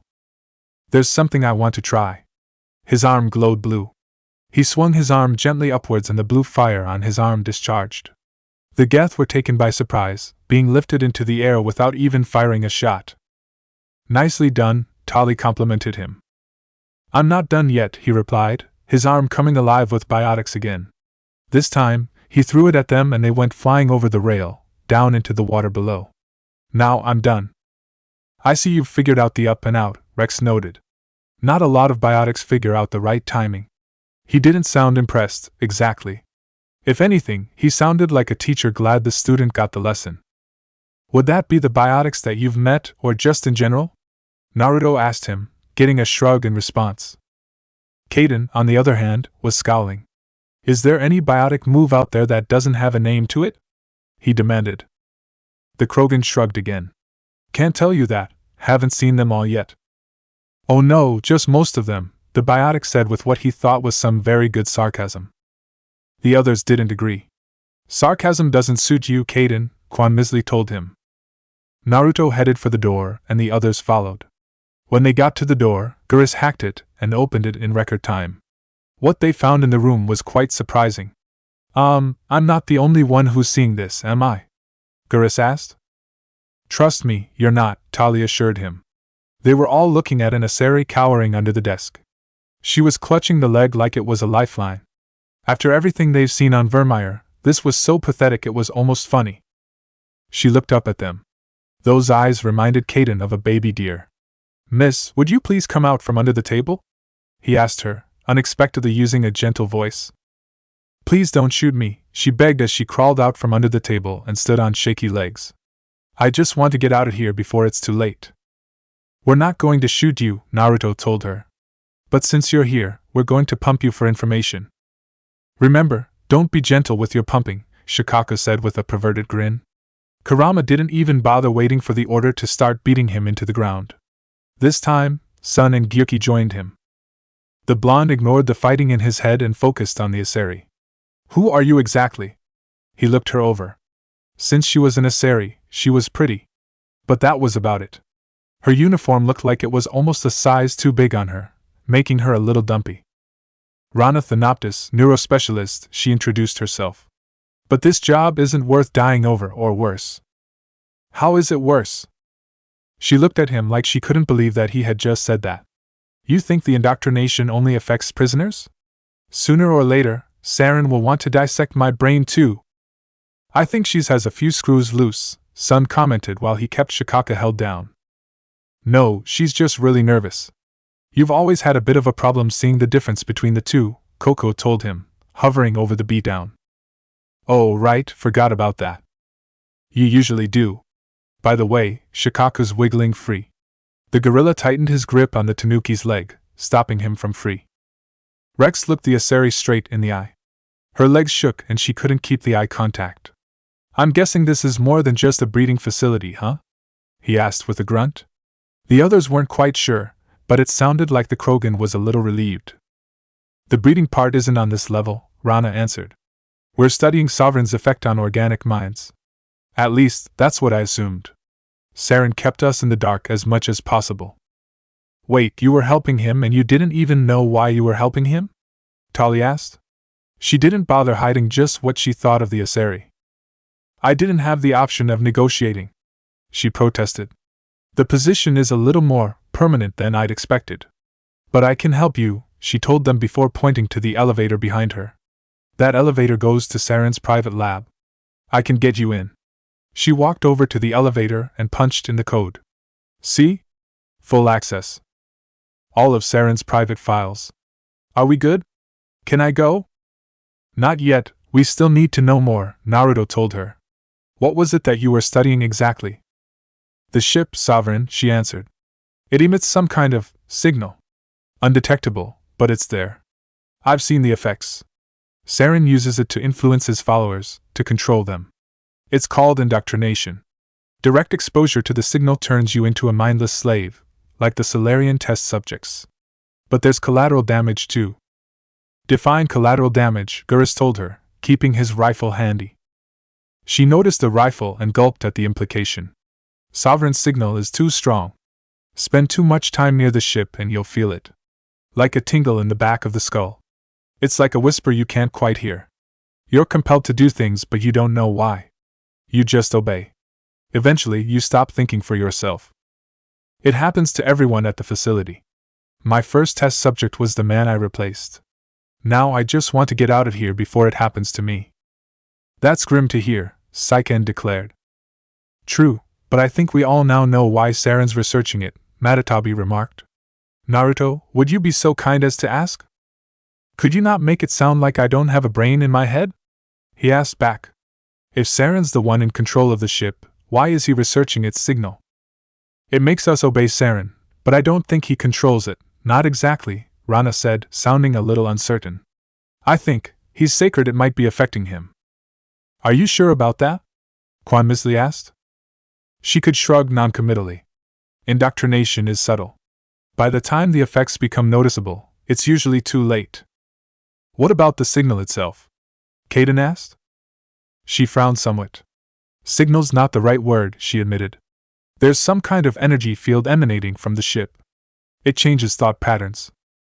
I thought that was called marriage, Isabu commented.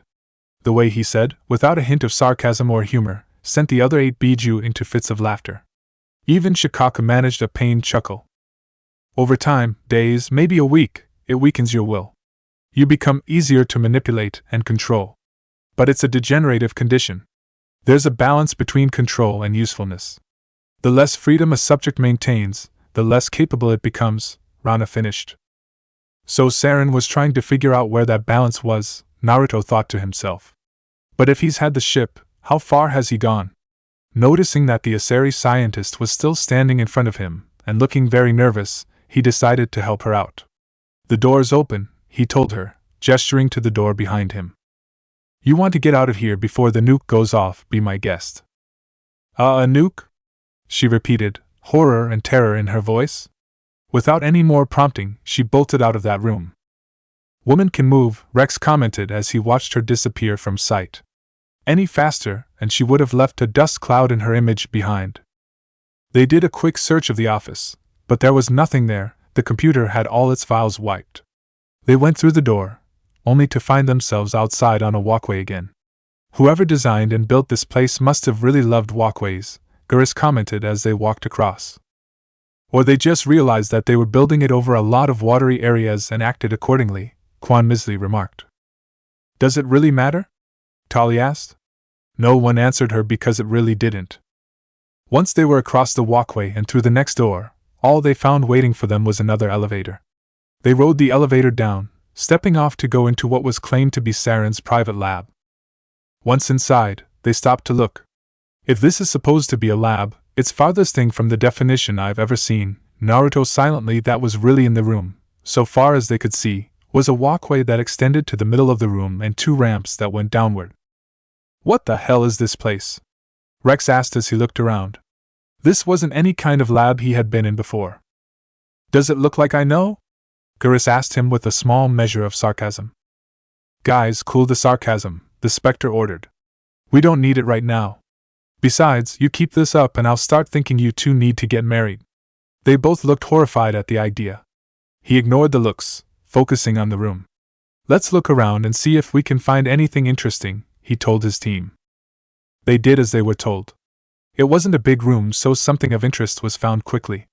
Hey, Commander, we got something down, Quan Misley announced from the bottom of one of the ramps. Naruto, who had been on the other ramp, came down quickly to where the hunter and Gurus were standing. His pace slowed and then stopped when he saw what they were seeing. You have got to be kidding me, he said. We're not kidding, Commander, Gurus told him. It's another beacon. Thank you for stating the obvious, Sun said. Shut up, the blonde told the Yambi, still staring at the Prothean beacon. It was just like the one on Eden Prime. Hell, if he hadn't been sure before, he would have thought that it was the same one that they found on Eden Prime. But he knew that wasn't the case. He had destroyed the beacon on Eden Prime. Shouldn't you get to it already? Gyurki asked him pointedly. Would you relax? I'm getting there. Commander, shouldn't you get to it already? Quan Misley asked him. See? She agrees with me, the Hachibi pointed out. She can't even hear you. That's not my fault. Gaki, just get on with it already, Kurama practically ordered his Jinchuriki. Alright, I'm going. He walked up to the beacon, taking cautious steps. A hologram projection of a large keyboard appeared in front of it as he got closer. He took a look at it, and made to examine it carefully. He realized that it was a standard hologram keyboard, just enlarged. Remembering what Anderson had taught him about these kinds of keyboards, he activated the beacon and stepped back. It didn't take long for it to activate and grab hold of him, lifting him into the air. The images came again, this time harder, shaper, and much faster. Metal tearing flesh. Flesh being replaced. Replaced by metal. Something was forming. Being created. All in the shadow of a planet. Why? Why? Why?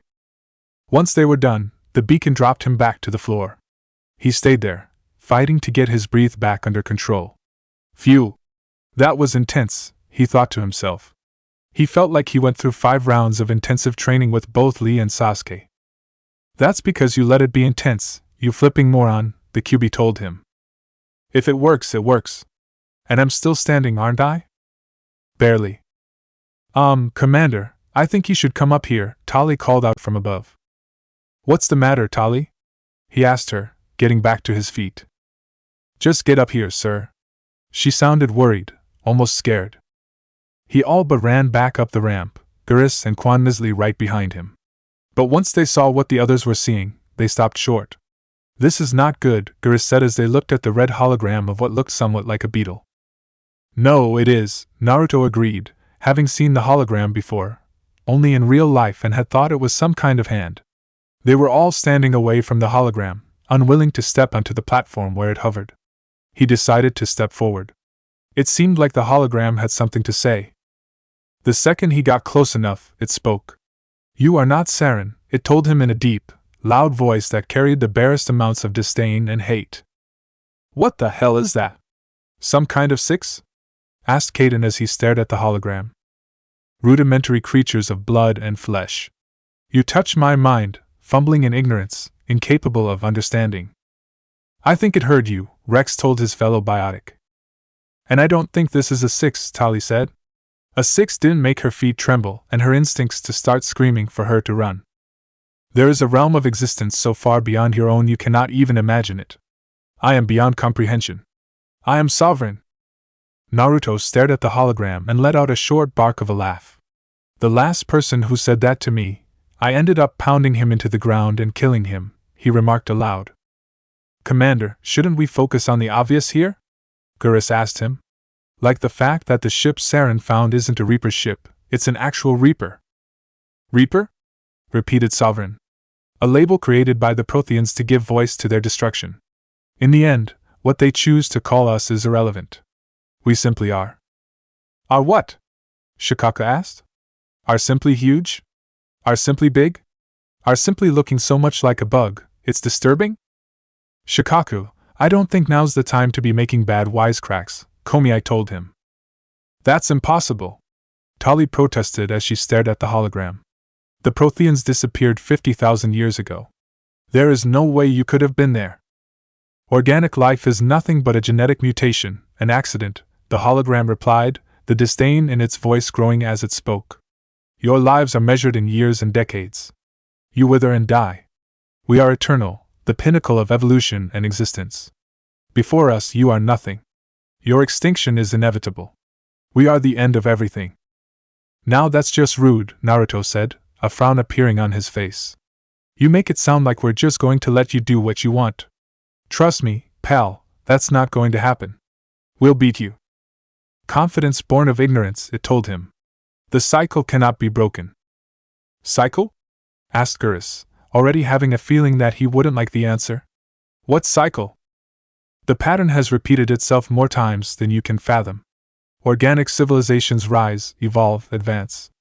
And at the apex of their glory, they are extinguished. The Protheans were not the first. They did not create the Citadel. They did not forge the mass relays. They merely found them, the legacy of my kind. The moment that followed was silent as they digested that. The Protheans didn't create the mass relays? A long-held assumption of the galaxy was thrown out the window without blinking. What was replaced chilled their backsides. Why would you do that? Tali asked, confused. Your civilization is based on the technology of the mass relays, our technology. By using it, your society develops along the paths we desire. We impose order on the chaos of organic evolution. You exist because we allow it. And you will end because we demand it. The Silent One and Diablo make their peace, Quan Misley swore softly. They let us grow to the stage they want, and then wipe us out. It was like breeding cows for their milk and meat. She didn't like the comparison. Why are you doing this? She asked the hologram. My kind transcends your very understanding. We are each a nation, free of weakness. You cannot even grasp the nature of our existence. Big, metal, bug-like, if you would have an ass, there would be a stick shoved up it? Rex counted off. I think we can grasp that easily enough. Whoever built you must have been really stuck up. We have no beginning. We have no end. We are infinite. Millions of years after your civilization has been eradicated and forgotten, we will endure. Okay, I'm calling bullshit on that, Naruto declared. Everything has a beginning and everything has an ending, even you. And I think I know your beginning. He looked closer at the hologram, the redness of its light bouncing off his shades. You say that organics are a genetic mistake, but we both know that organics made you and the rest of your kind. That was just obvious. Anyone could have seen it. Now is not the time for your usual brand of pissing people off, Naruto, Sun chastised him. You're wrong there. Now is the perfect time for him to piss people off, Gyuki disagreed. Keep it up, Gaki. Like I wasn't planning to already, the Jinchuriki replied. The hologram had something to say. Your words are empty as your future. I am the vanguard of your destruction. And this time, your pathetic species will finally be extinguished. The team was a little surprised to hear the amount of hate and contempt in its voice when it said those words. Who exactly is he speaking to? Kaden asked aloud. I speak you and your pitiful excuse for a race, worm, it answered him. After cycles of annoyance, you and your kind will finally be destroyed. Your species is the last of anomaly wielders. Your harvest is at hand. What the hell does that mean? Naruto demanded. This exchange is over. The hologram faded away just as the windows in the lab walls exploded, showering the floor with pieces of glass. Charming guy, Kurama stated with complete and utter sarcasm. Commander? Said Joker through the comm. We've got trouble. What trouble, Joker? Naruto asked him. That ship, Sarin? It's moving. I don't know what you did down there, but that thing just pulled a turn that would shear any of our ships in half. It's coming your way, and it's coming hard. You need to wrap things up there, fast. The comm went dead at those words. Well, that's fun news, Shikaku commented. What do we do now? Tali asked. We're heading to the breeding facility so we can set up the nuke. Once we're done there, Joker can pick everyone up and pull us out, he declared. That's going to be a little difficult for him with that AA tower standing guard over it, Geras pointed out. Then we'll make sure to deactivate it before placing the nuke. Come on, let's move it, people. He turned around and went for the elevator. There's something good about this, though, for me at least. What's that? I no longer hold the title of oldest fucking thing in the universe. Nope, you still do, Rex stated. That thing was a machine, it doesn't count. He frowned. Damn it. Location: Citadel. Musashi sat in the hospital corridor. His arm was bandaged and he kept it close to his body. He watched the door opposite him. Every time a doctor or a nurse came out, he thought they were coming for him. But they walked past, leaving him in doubt and uncertainty. He hated that feeling. He wished that it would pass. Someone sat down beside him. It was Rin. Still no word? She asked. She didn't have any bandages. That's because she and Chelik had been on the outskirts. They had been the lucky ones. None. It had been 3 hours since John went into surgery. He looked over and noticed her partner wasn't close. Where's Shiramaru? Resting. He took a bullet in the side. Had to take him to the vet to get it out. She leaned against the wall, hissing a little. The scene has been secured. Palin's going to want us to report in about what happened.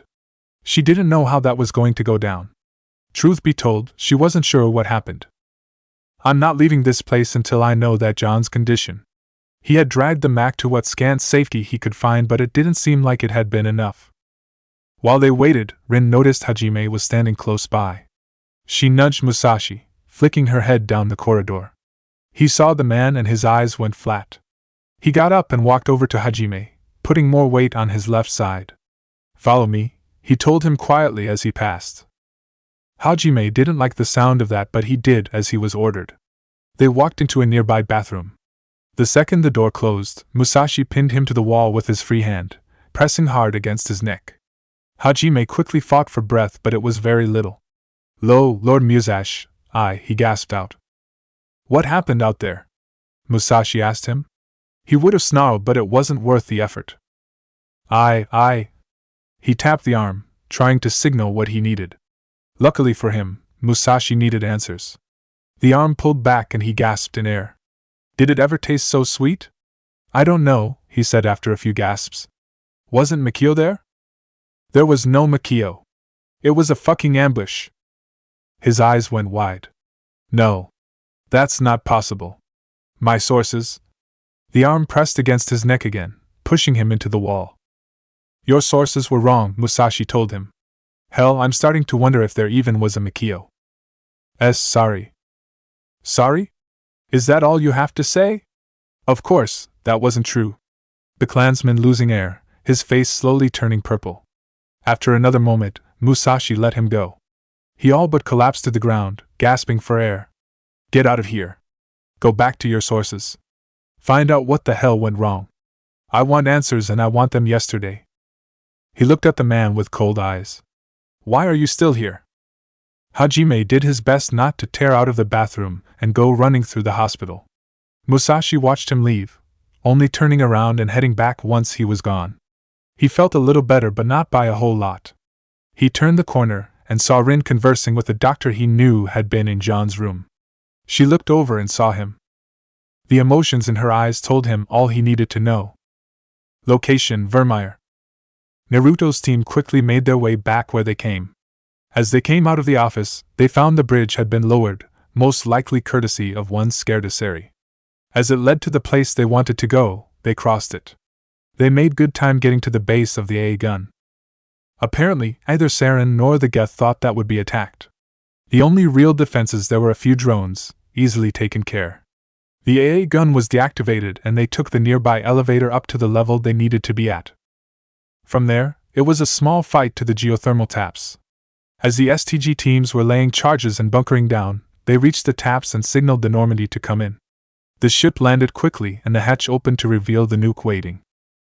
Caden and Quan Misley went for it, grabbing hold of it and carefully bringing it down off the ship and into position. No one said a word as they carried the nuke. This was the crucial part of the mission.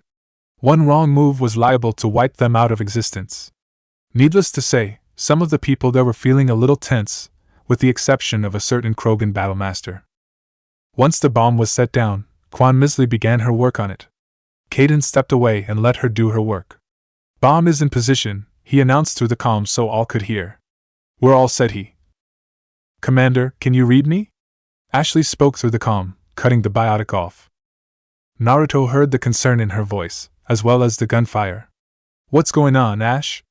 he asked, putting his hand on his comm. "The nuke is all but good to go. Get to the rendezvous point."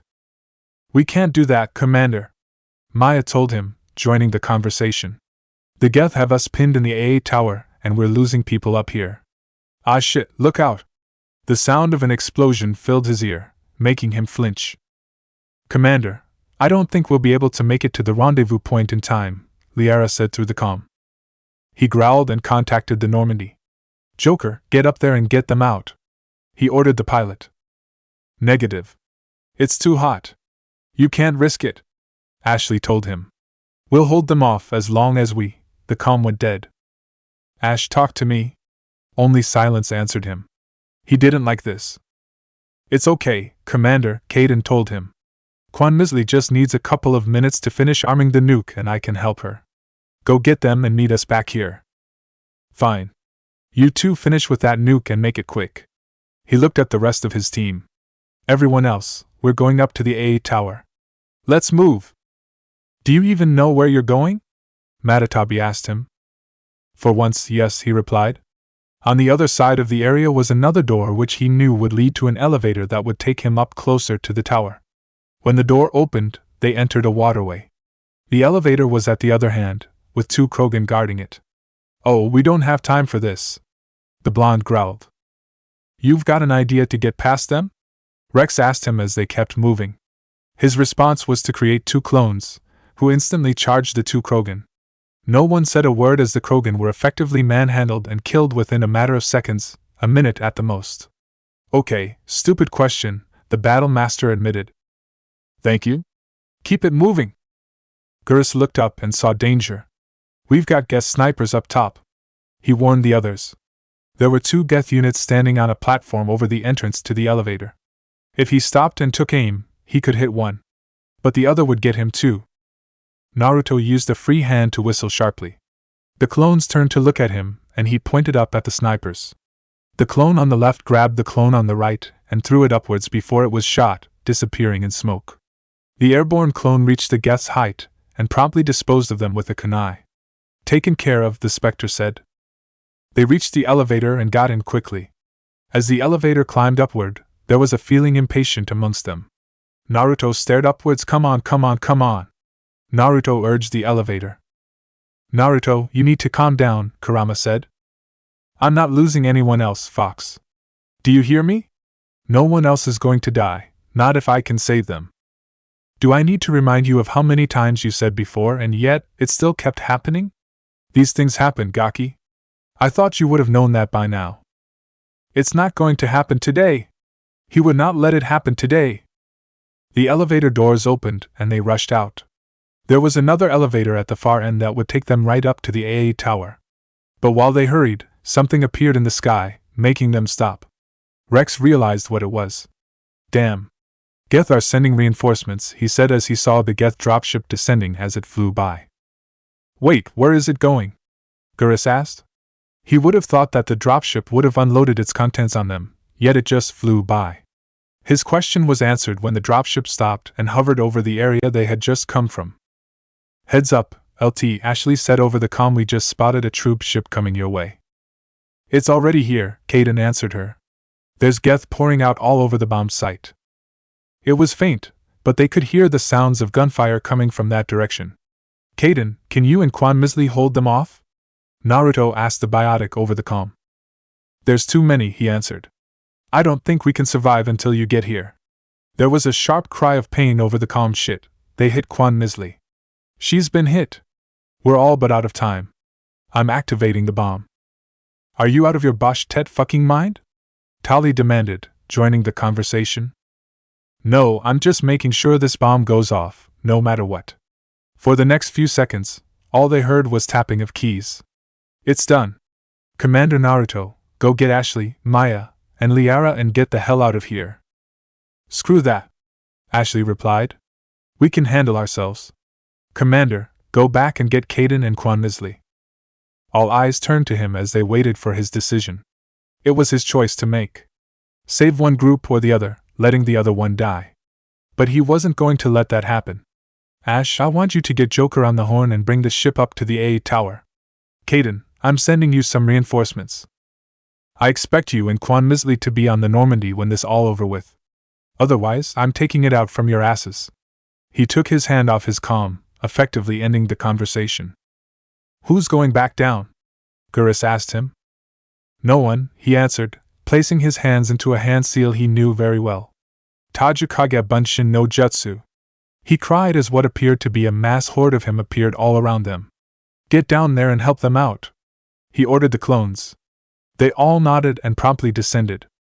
Some chose to run down the side of the wall, and some chose just to leap off and land on the ground below them, which made a few clones disappear since they landed badly. In a few short seconds, they were gone and the team was by itself again. That was fast, Rex remarked. They have to be, Naruto told him shortly. Now keep it moving. They charged again for the AA tower. Being pinned down behind a stack of crates, Ashley could honestly say she was not having a good day. She looked over at a different stack, where Liara and Maya were crouching. The swagman had taken a bullet to the side just before they got pinned. She had been out of Medigel, so she just slapped some bandages on it to stop the bleeding. That didn't make Ashley any less worried. How is she holding? She asked Liara. The Asari started to say something, but Maya spoke first. I can hear you just fine, you know, she shouted, sounding a little annoyed. How are you holding then? I'm fine. Can we please focus on shooting back? Maya, in case you haven't noticed, we're pinned down. The only thing they could take down from this position was the drones that tried to fly overhead to shoot them. It didn't work. Well, we can't just sit around. Wait, let me try something, Liara said, moving to the end of the crates. Sheila, what are you doing? She demanded. She got her answer when the Asari's arm glowed with blue fire, and she threw her biotics. Ashley didn't see what happened. She didn't have the right angle. But she did hear something crash to the ground. What the hell was that? She demanded. Something she's hit, obviously, Maya said drily. She flashed her a look. She could see that much. I was talking about how she hit that something. I thought biotics could only move in a straight line. Liara gave her an odd look. What in the name of the goddess made you think that? That was probably one of the stupidest things she had ever heard. She would have said the stupidest. Whatever came from the commander usually took the lead. Oh, I don't know, maybe the fact that's always how I've seen biotics use them? She asked with complete and utter sarcasm. If she was being honest, she probably would have admitted that she was channeling the commander. Sometimes his humor did wonders to break the tension. You must have worked with only a few biotics then. Any biotic user who's advanced enough can curve their biotics. It's just a matter of how you do it. Not that this line of conversation isn't fascinating, Maya remarked. But could we get back to what I was saying earlier and start shooting back? Why are you even asking? Start shooting then. The shinobi picked up her rifle, leaned out, and started shooting. The others quickly did the same. It wasn't a perfect scenario, as they were still pinned, but it was better than what they previously had.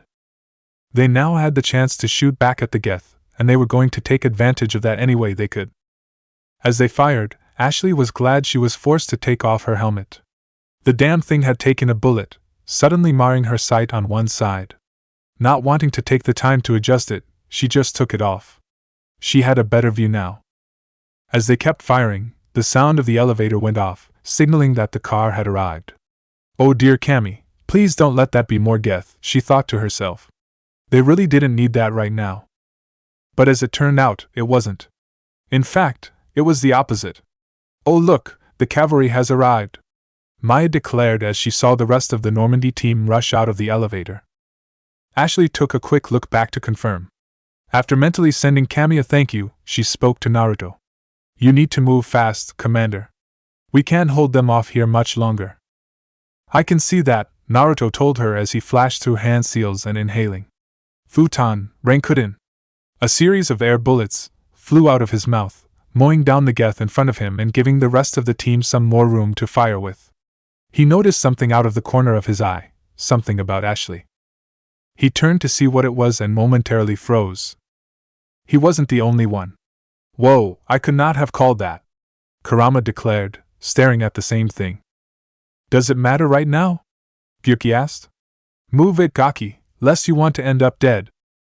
He got the warning, throwing himself back into the fight. Gurus, Rex, take out those drones, he ordered. He drew his guns, holding them by the barrel, and leapt at the Geth units, bashing them apart. Off to the side, he saw that Tali was doing the same thing. I guess our practice sessions together did something good, he thought to himself. Pat yourself on the back later, Sun told him. Stay focused on the fight. I know that. He kept the Geth in the middle focused on him and giving the others a chance to attack from the sides. With everyone's efforts, the remaining Geth were quickly defeated, pinning them in the end, which the originally pinned found to be quite the irony. That's the last of them, Gurus stated when the last Geth fell to the floor, a bullet in its chest piece. A buzzing sound filled their ears, making them all look around to see where it was coming from. But they saw nothing. What is that sound? Liara asked, turning in place to look, not wanting to leave Maya's side. It was Tali who first spotted it. She saw what looked to be a hovercraft coming down at them. It was Sarin himself riding it. Take cover! She shouted when she saw him charging up his biotics. They leapt for cover at her shout. None of them were hit by Sarin's biotics, but said biotics dented the floor hard. Whoa! I didn't think biotics was that powerful, Naruto thought, his back against a crate. We don't exactly know how powerful biotics actually are, Isabu pointed out. Those dents are big enough to make someone trip if they're not looking. He heard someone stepping onto the tower, and the buzzing quieting to a low whine. Looking past the crate's safety, he saw that Sarin had landed. Everyone opened fire on him as he came towards them. But their bullets didn't even get close. A biotic shield was keeping him safe. This has been an impressive diversion, Naruto, he said aloud, looking at the crate where the blonde was hiding. My Geth were utterly convinced the Solarians were the real threat, but I knew you were here when I saw how many clones that were there. Thank you for tipping me off like that. He didn't get a reply, so he continued.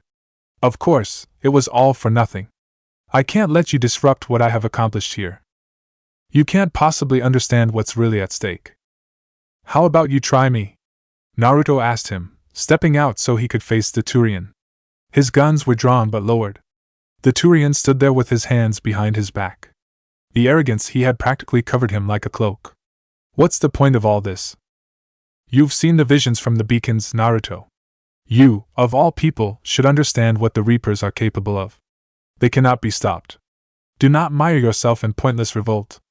Do not sacrifice everything for the sake of petty freedom. The Protheans tried to fight, and they were utterly destroyed. Trillions dead, he emphasized the count. But what if they had bowed the invaders? Would the Protheans still exist? Is submission not preferable to extinction? The blonde was silent for the longest moment, listening to what he had to say. His team looked at him. They didn't know what was going through his head. Was Sarin persuading him? Do you know who you reminded me of? He finally asked. Enlighten me. Obito Uchiha whenever he destroyed a village or town just so he could try and make my resolve to defeat him crumble into dust. How do you think that went for him? There was the faintest amount of annoyance on the Turian's face, but it passed just as quickly as it had shown. Now you see why I never came forward with this to the council. We organic are driven by emotion instead of logic. We will fight even when we know we cannot win. But if we work with the Reapers, if we make ourselves useful, think how many lives could be spared. He stopped himself and took a breath before continuing. Once I understood this, I joined Sarin, though I was aware of the dangers. I had hoped this facility could protect me. Let me guess, you're worried that you're dancing like a puppet, being controlled by invisible strings wielded by a puppet master. It sounded like that to him. Sarin looked a bit uneasy at those words, making the blonde think that he had struck a nerve.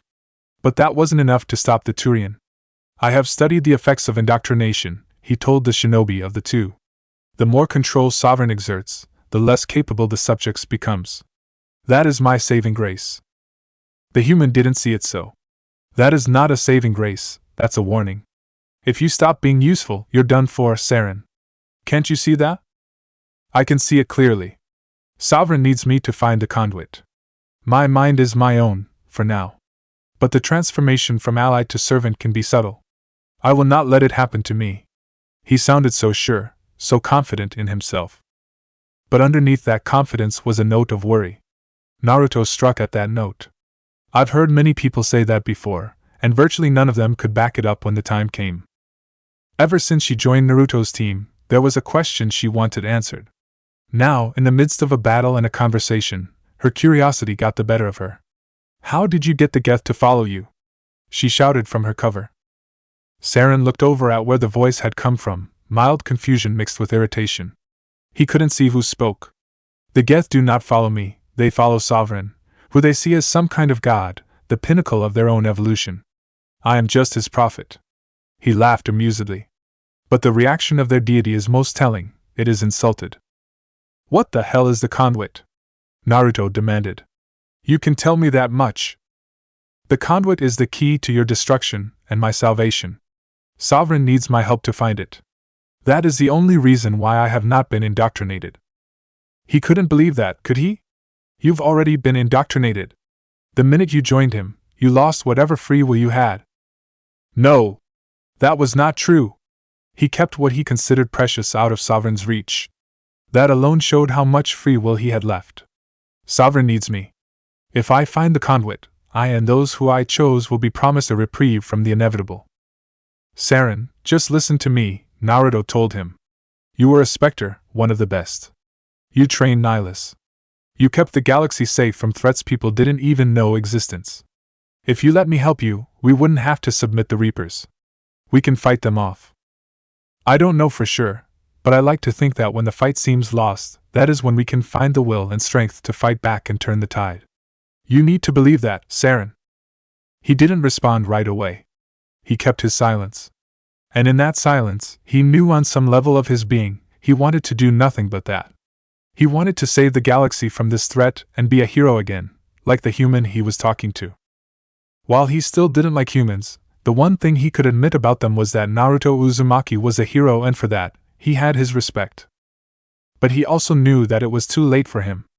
I no longer believe that, Naruto. The visions cannot be denied. The Reapers are too powerful. The only hope of survival is to join with them. Naruto couldn't help but remember when during the war, there were those who wanted to just surrender to Obito. The words they spoke were eerily similar to what Sarin had just said. The war is hopeless now, Naruto. What we've seen can't be argued against. Obito is just too strong. The only hope we have of living is if we surrender to him.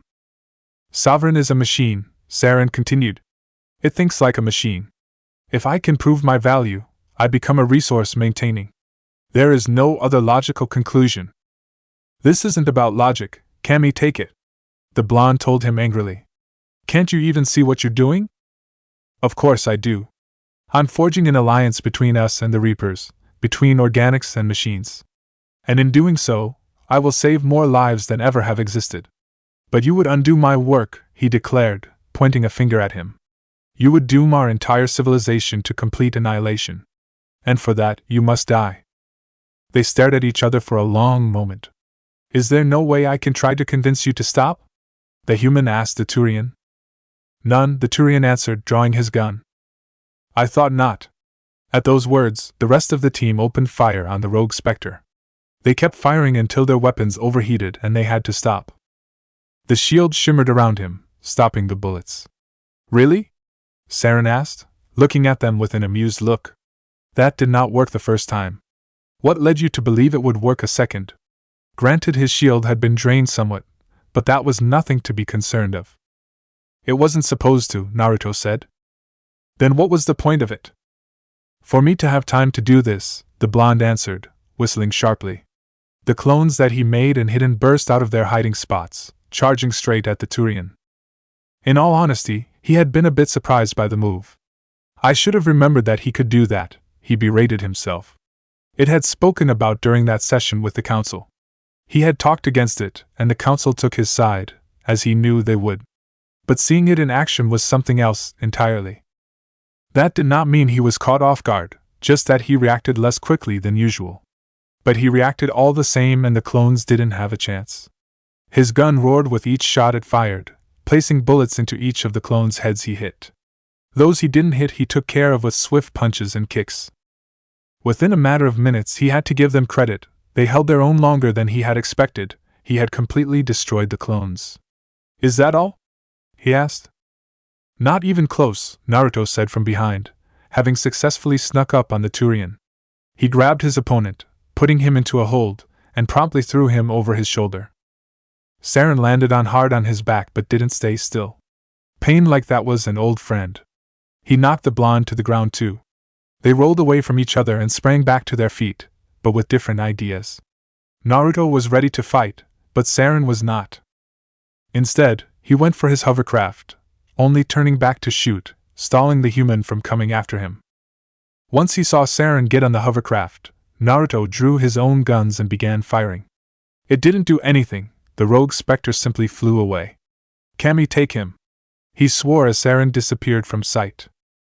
Gaki, in case you forgot, you don't have the time to stand around, Kurama told him. Warning bells began to go off all around the facility. The Normandy flew down to the tower, hovering at a nearby open area. Let's go, people, Joker said through the comm. The nuke is going to go off soon.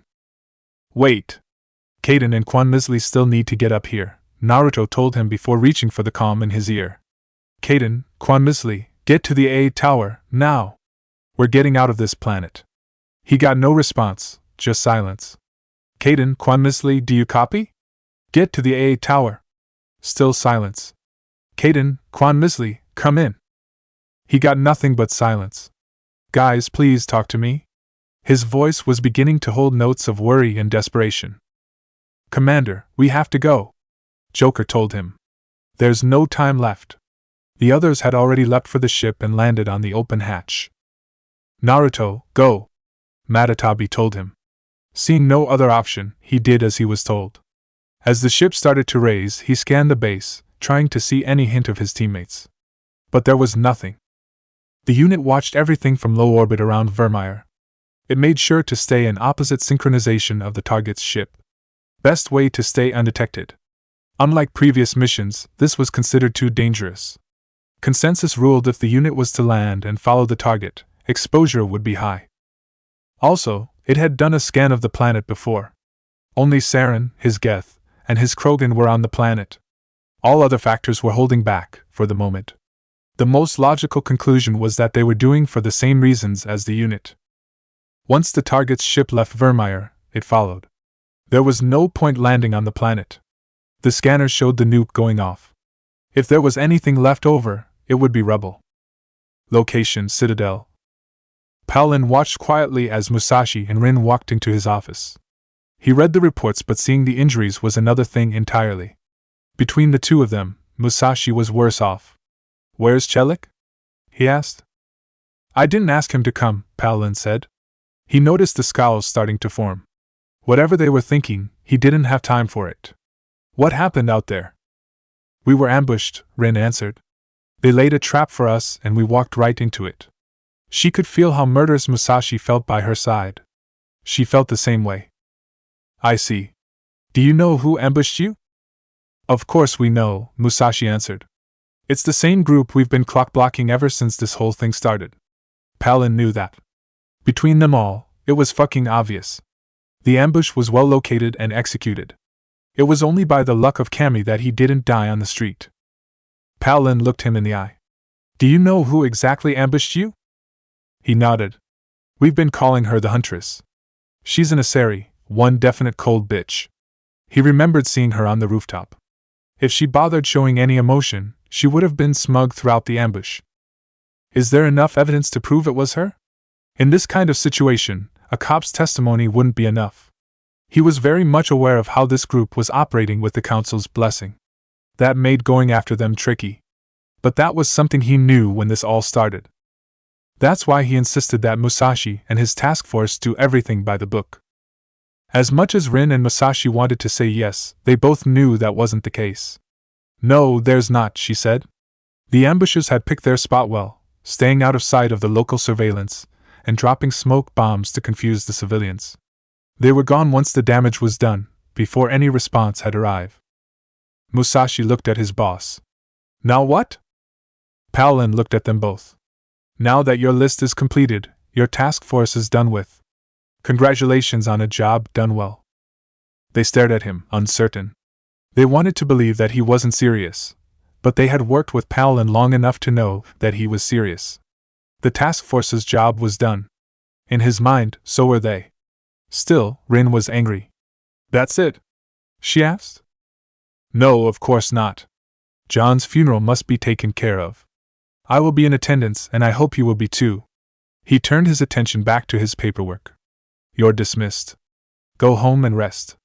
You have work to do. Of course, Paolin, Musashi said, surprising Rin. Thanks for your time. He turned and walked out of the office. She followed, matching her pace to his. Okay, what was that? She demanded as they made their way through CCC. You were never one to let something like this go, Musashi? People flashed them sympathetic looks, but she didn't pay any attention to them. I didn't, he told her. They stepped into an elevator. He waited until the doors closed before he explained. In all the times you've talked to Paolin, has he ever told you that you had work to do? She shook her head.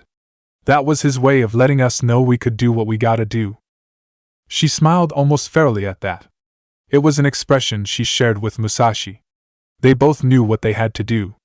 The Huntress had killed one of their own. They were going to take it out of her hide. Location: the Normandy. Once everyone was on board, the Normandy flew out of the planet's atmosphere just as the nuke detonated. The team assembled in the calm room for the post-mission meeting like they always do. Liara entered Naruto's mind again and discovered that the beacons were supposed to be a warning for the Prothean Empire, but came too late. They also found out that the conduit was on Ilos. The problem with that was the only way to get to Ilos was through the Mu relay, and aside from being somewhere in the Terminus system, no one had a clue to where its exact location was. We can worry about where it is later, Naruto said, cutting the questions about Ilos off. Until we find its location, there's nothing we can do about it. Everyone is dismissed. The rest of the team stood up from their seats and began to leave. Ash, you stay. Ashley looked back at him. He was still sitting in his chair, being very quiet and somber. He had been like that since he came on board. Is there something you need, Commander? She asked him once everyone left the room. What's your family name? He asked her. She was confused, but answered anyway. It's Williams, sir. It's from my grandfather's mother. What was your clan name? He asked. He was silently kicking himself for not seeing it before. It was obvious, and he should have seen it back on Eden Prime. Commander, my family and I don't belong to any clan. You're lying. What was your clan name? She might not have been born into it, but she was a part of it. The only reason she would have a different last name was because of someone's shame. And if he had to guess, it would be the grandfather she mentioned. I don't have a clan. Ash, he cut her off as he finally stood up from his chair. The coldness in his voice was only warmed by his anger. I left behind 2 of my comrades, something I've tried very hard to never do again. They are MIA, quite possibly dead. I am in no mood for dancing around the subject. So tell me, what was your clan name? She could feel the anger he was directing at her. It wasn't making her fall to the floor, not yet. But it was making her heart beat faster, her breath come out shorter, and sweat begin to bead on her forehead. She was afraid and she knew it would go away if she answered, but a part of her wanted to keep her secret hidden. In the end, the fear won. Uchiha, she finally answered with a gasp of breath, making it all come out in a rush. My clan was supposed to be the Uchiha. The anger disappeared, making her breathe easily again. You know what happened to your grandfather on Shanshi, Naruto said. What was it?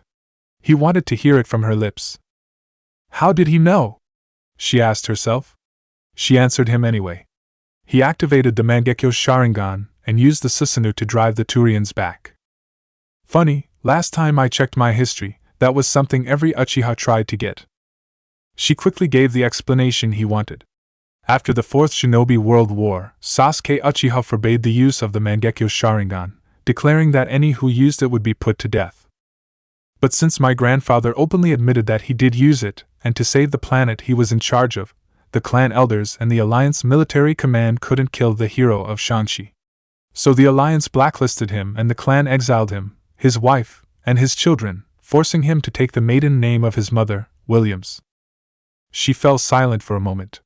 When she spoke again, her voice was uncertain. Will I be relieved of my position on the Normandy now that you know? Did I ever say that? It was a rhetorical question, not to mention redundant. He pointed at the door. You can go now. Commander, there's a calm buoy nearby, Joker said over the intercom as Ashley left. I can link us in if you want to report to the council. You know, to tell them about Sovereign. Do it, he told his pilot. They needed to know, but he had a feeling they wouldn't listen. Codex entry, People Jinchuriki. While technically a human, a Jinchuriki is a being that holds the power of a Biju inside of them. Their name translates to power of human sacrifice. Their origins begin with the Rikudo Sannin. According to shinobi history, in order to contain the power of the Jubi, the Rikudo Sannin sealed it inside of himself, thereby becoming the first Jinchuriki. While the Jubi had disappeared, that did not stop future generations of shinobi from doing the same with the 9 Biju. Before the Fourth Shinobi World War, Jinchuriki were treated as weapons of mass destruction, a description they were perfectly suited to, according to records. How else they were treated depended on where their allegiance belonged to. Tradition was that to ensure their loyalty, a Jinchuriki would be created from a person in the family of the leader. To be of use in battle, a Jinchuriki must have been able to utilize the chakra of their Biju. Records of this prior to the Fourth Shinobi World War have proven to be sketchy at best and virtually non-existent at worst. What had been found have stated that the Jinchuriki must take the chakra of the Biju by force, but the more popular method was to establish a relationship with the Biju. Only a few shinobi in history have been able to achieve the latter, see Killer Bee and or Yandere Mizukage. While initially treated as monsters because of what they held, attitudes towards Jinchuriki, like the Biju, changed after the Fourth Shinobi World War. The last known generation of Jinchuriki is heavily featured in human culture, from books to art to film. But only 8 of them are majority shown, leaving the 9th and last, see Naruto Uzumaki, notably absent. One of the most famous examples is the painting gone, but still here by notable human artist Taka, no last name.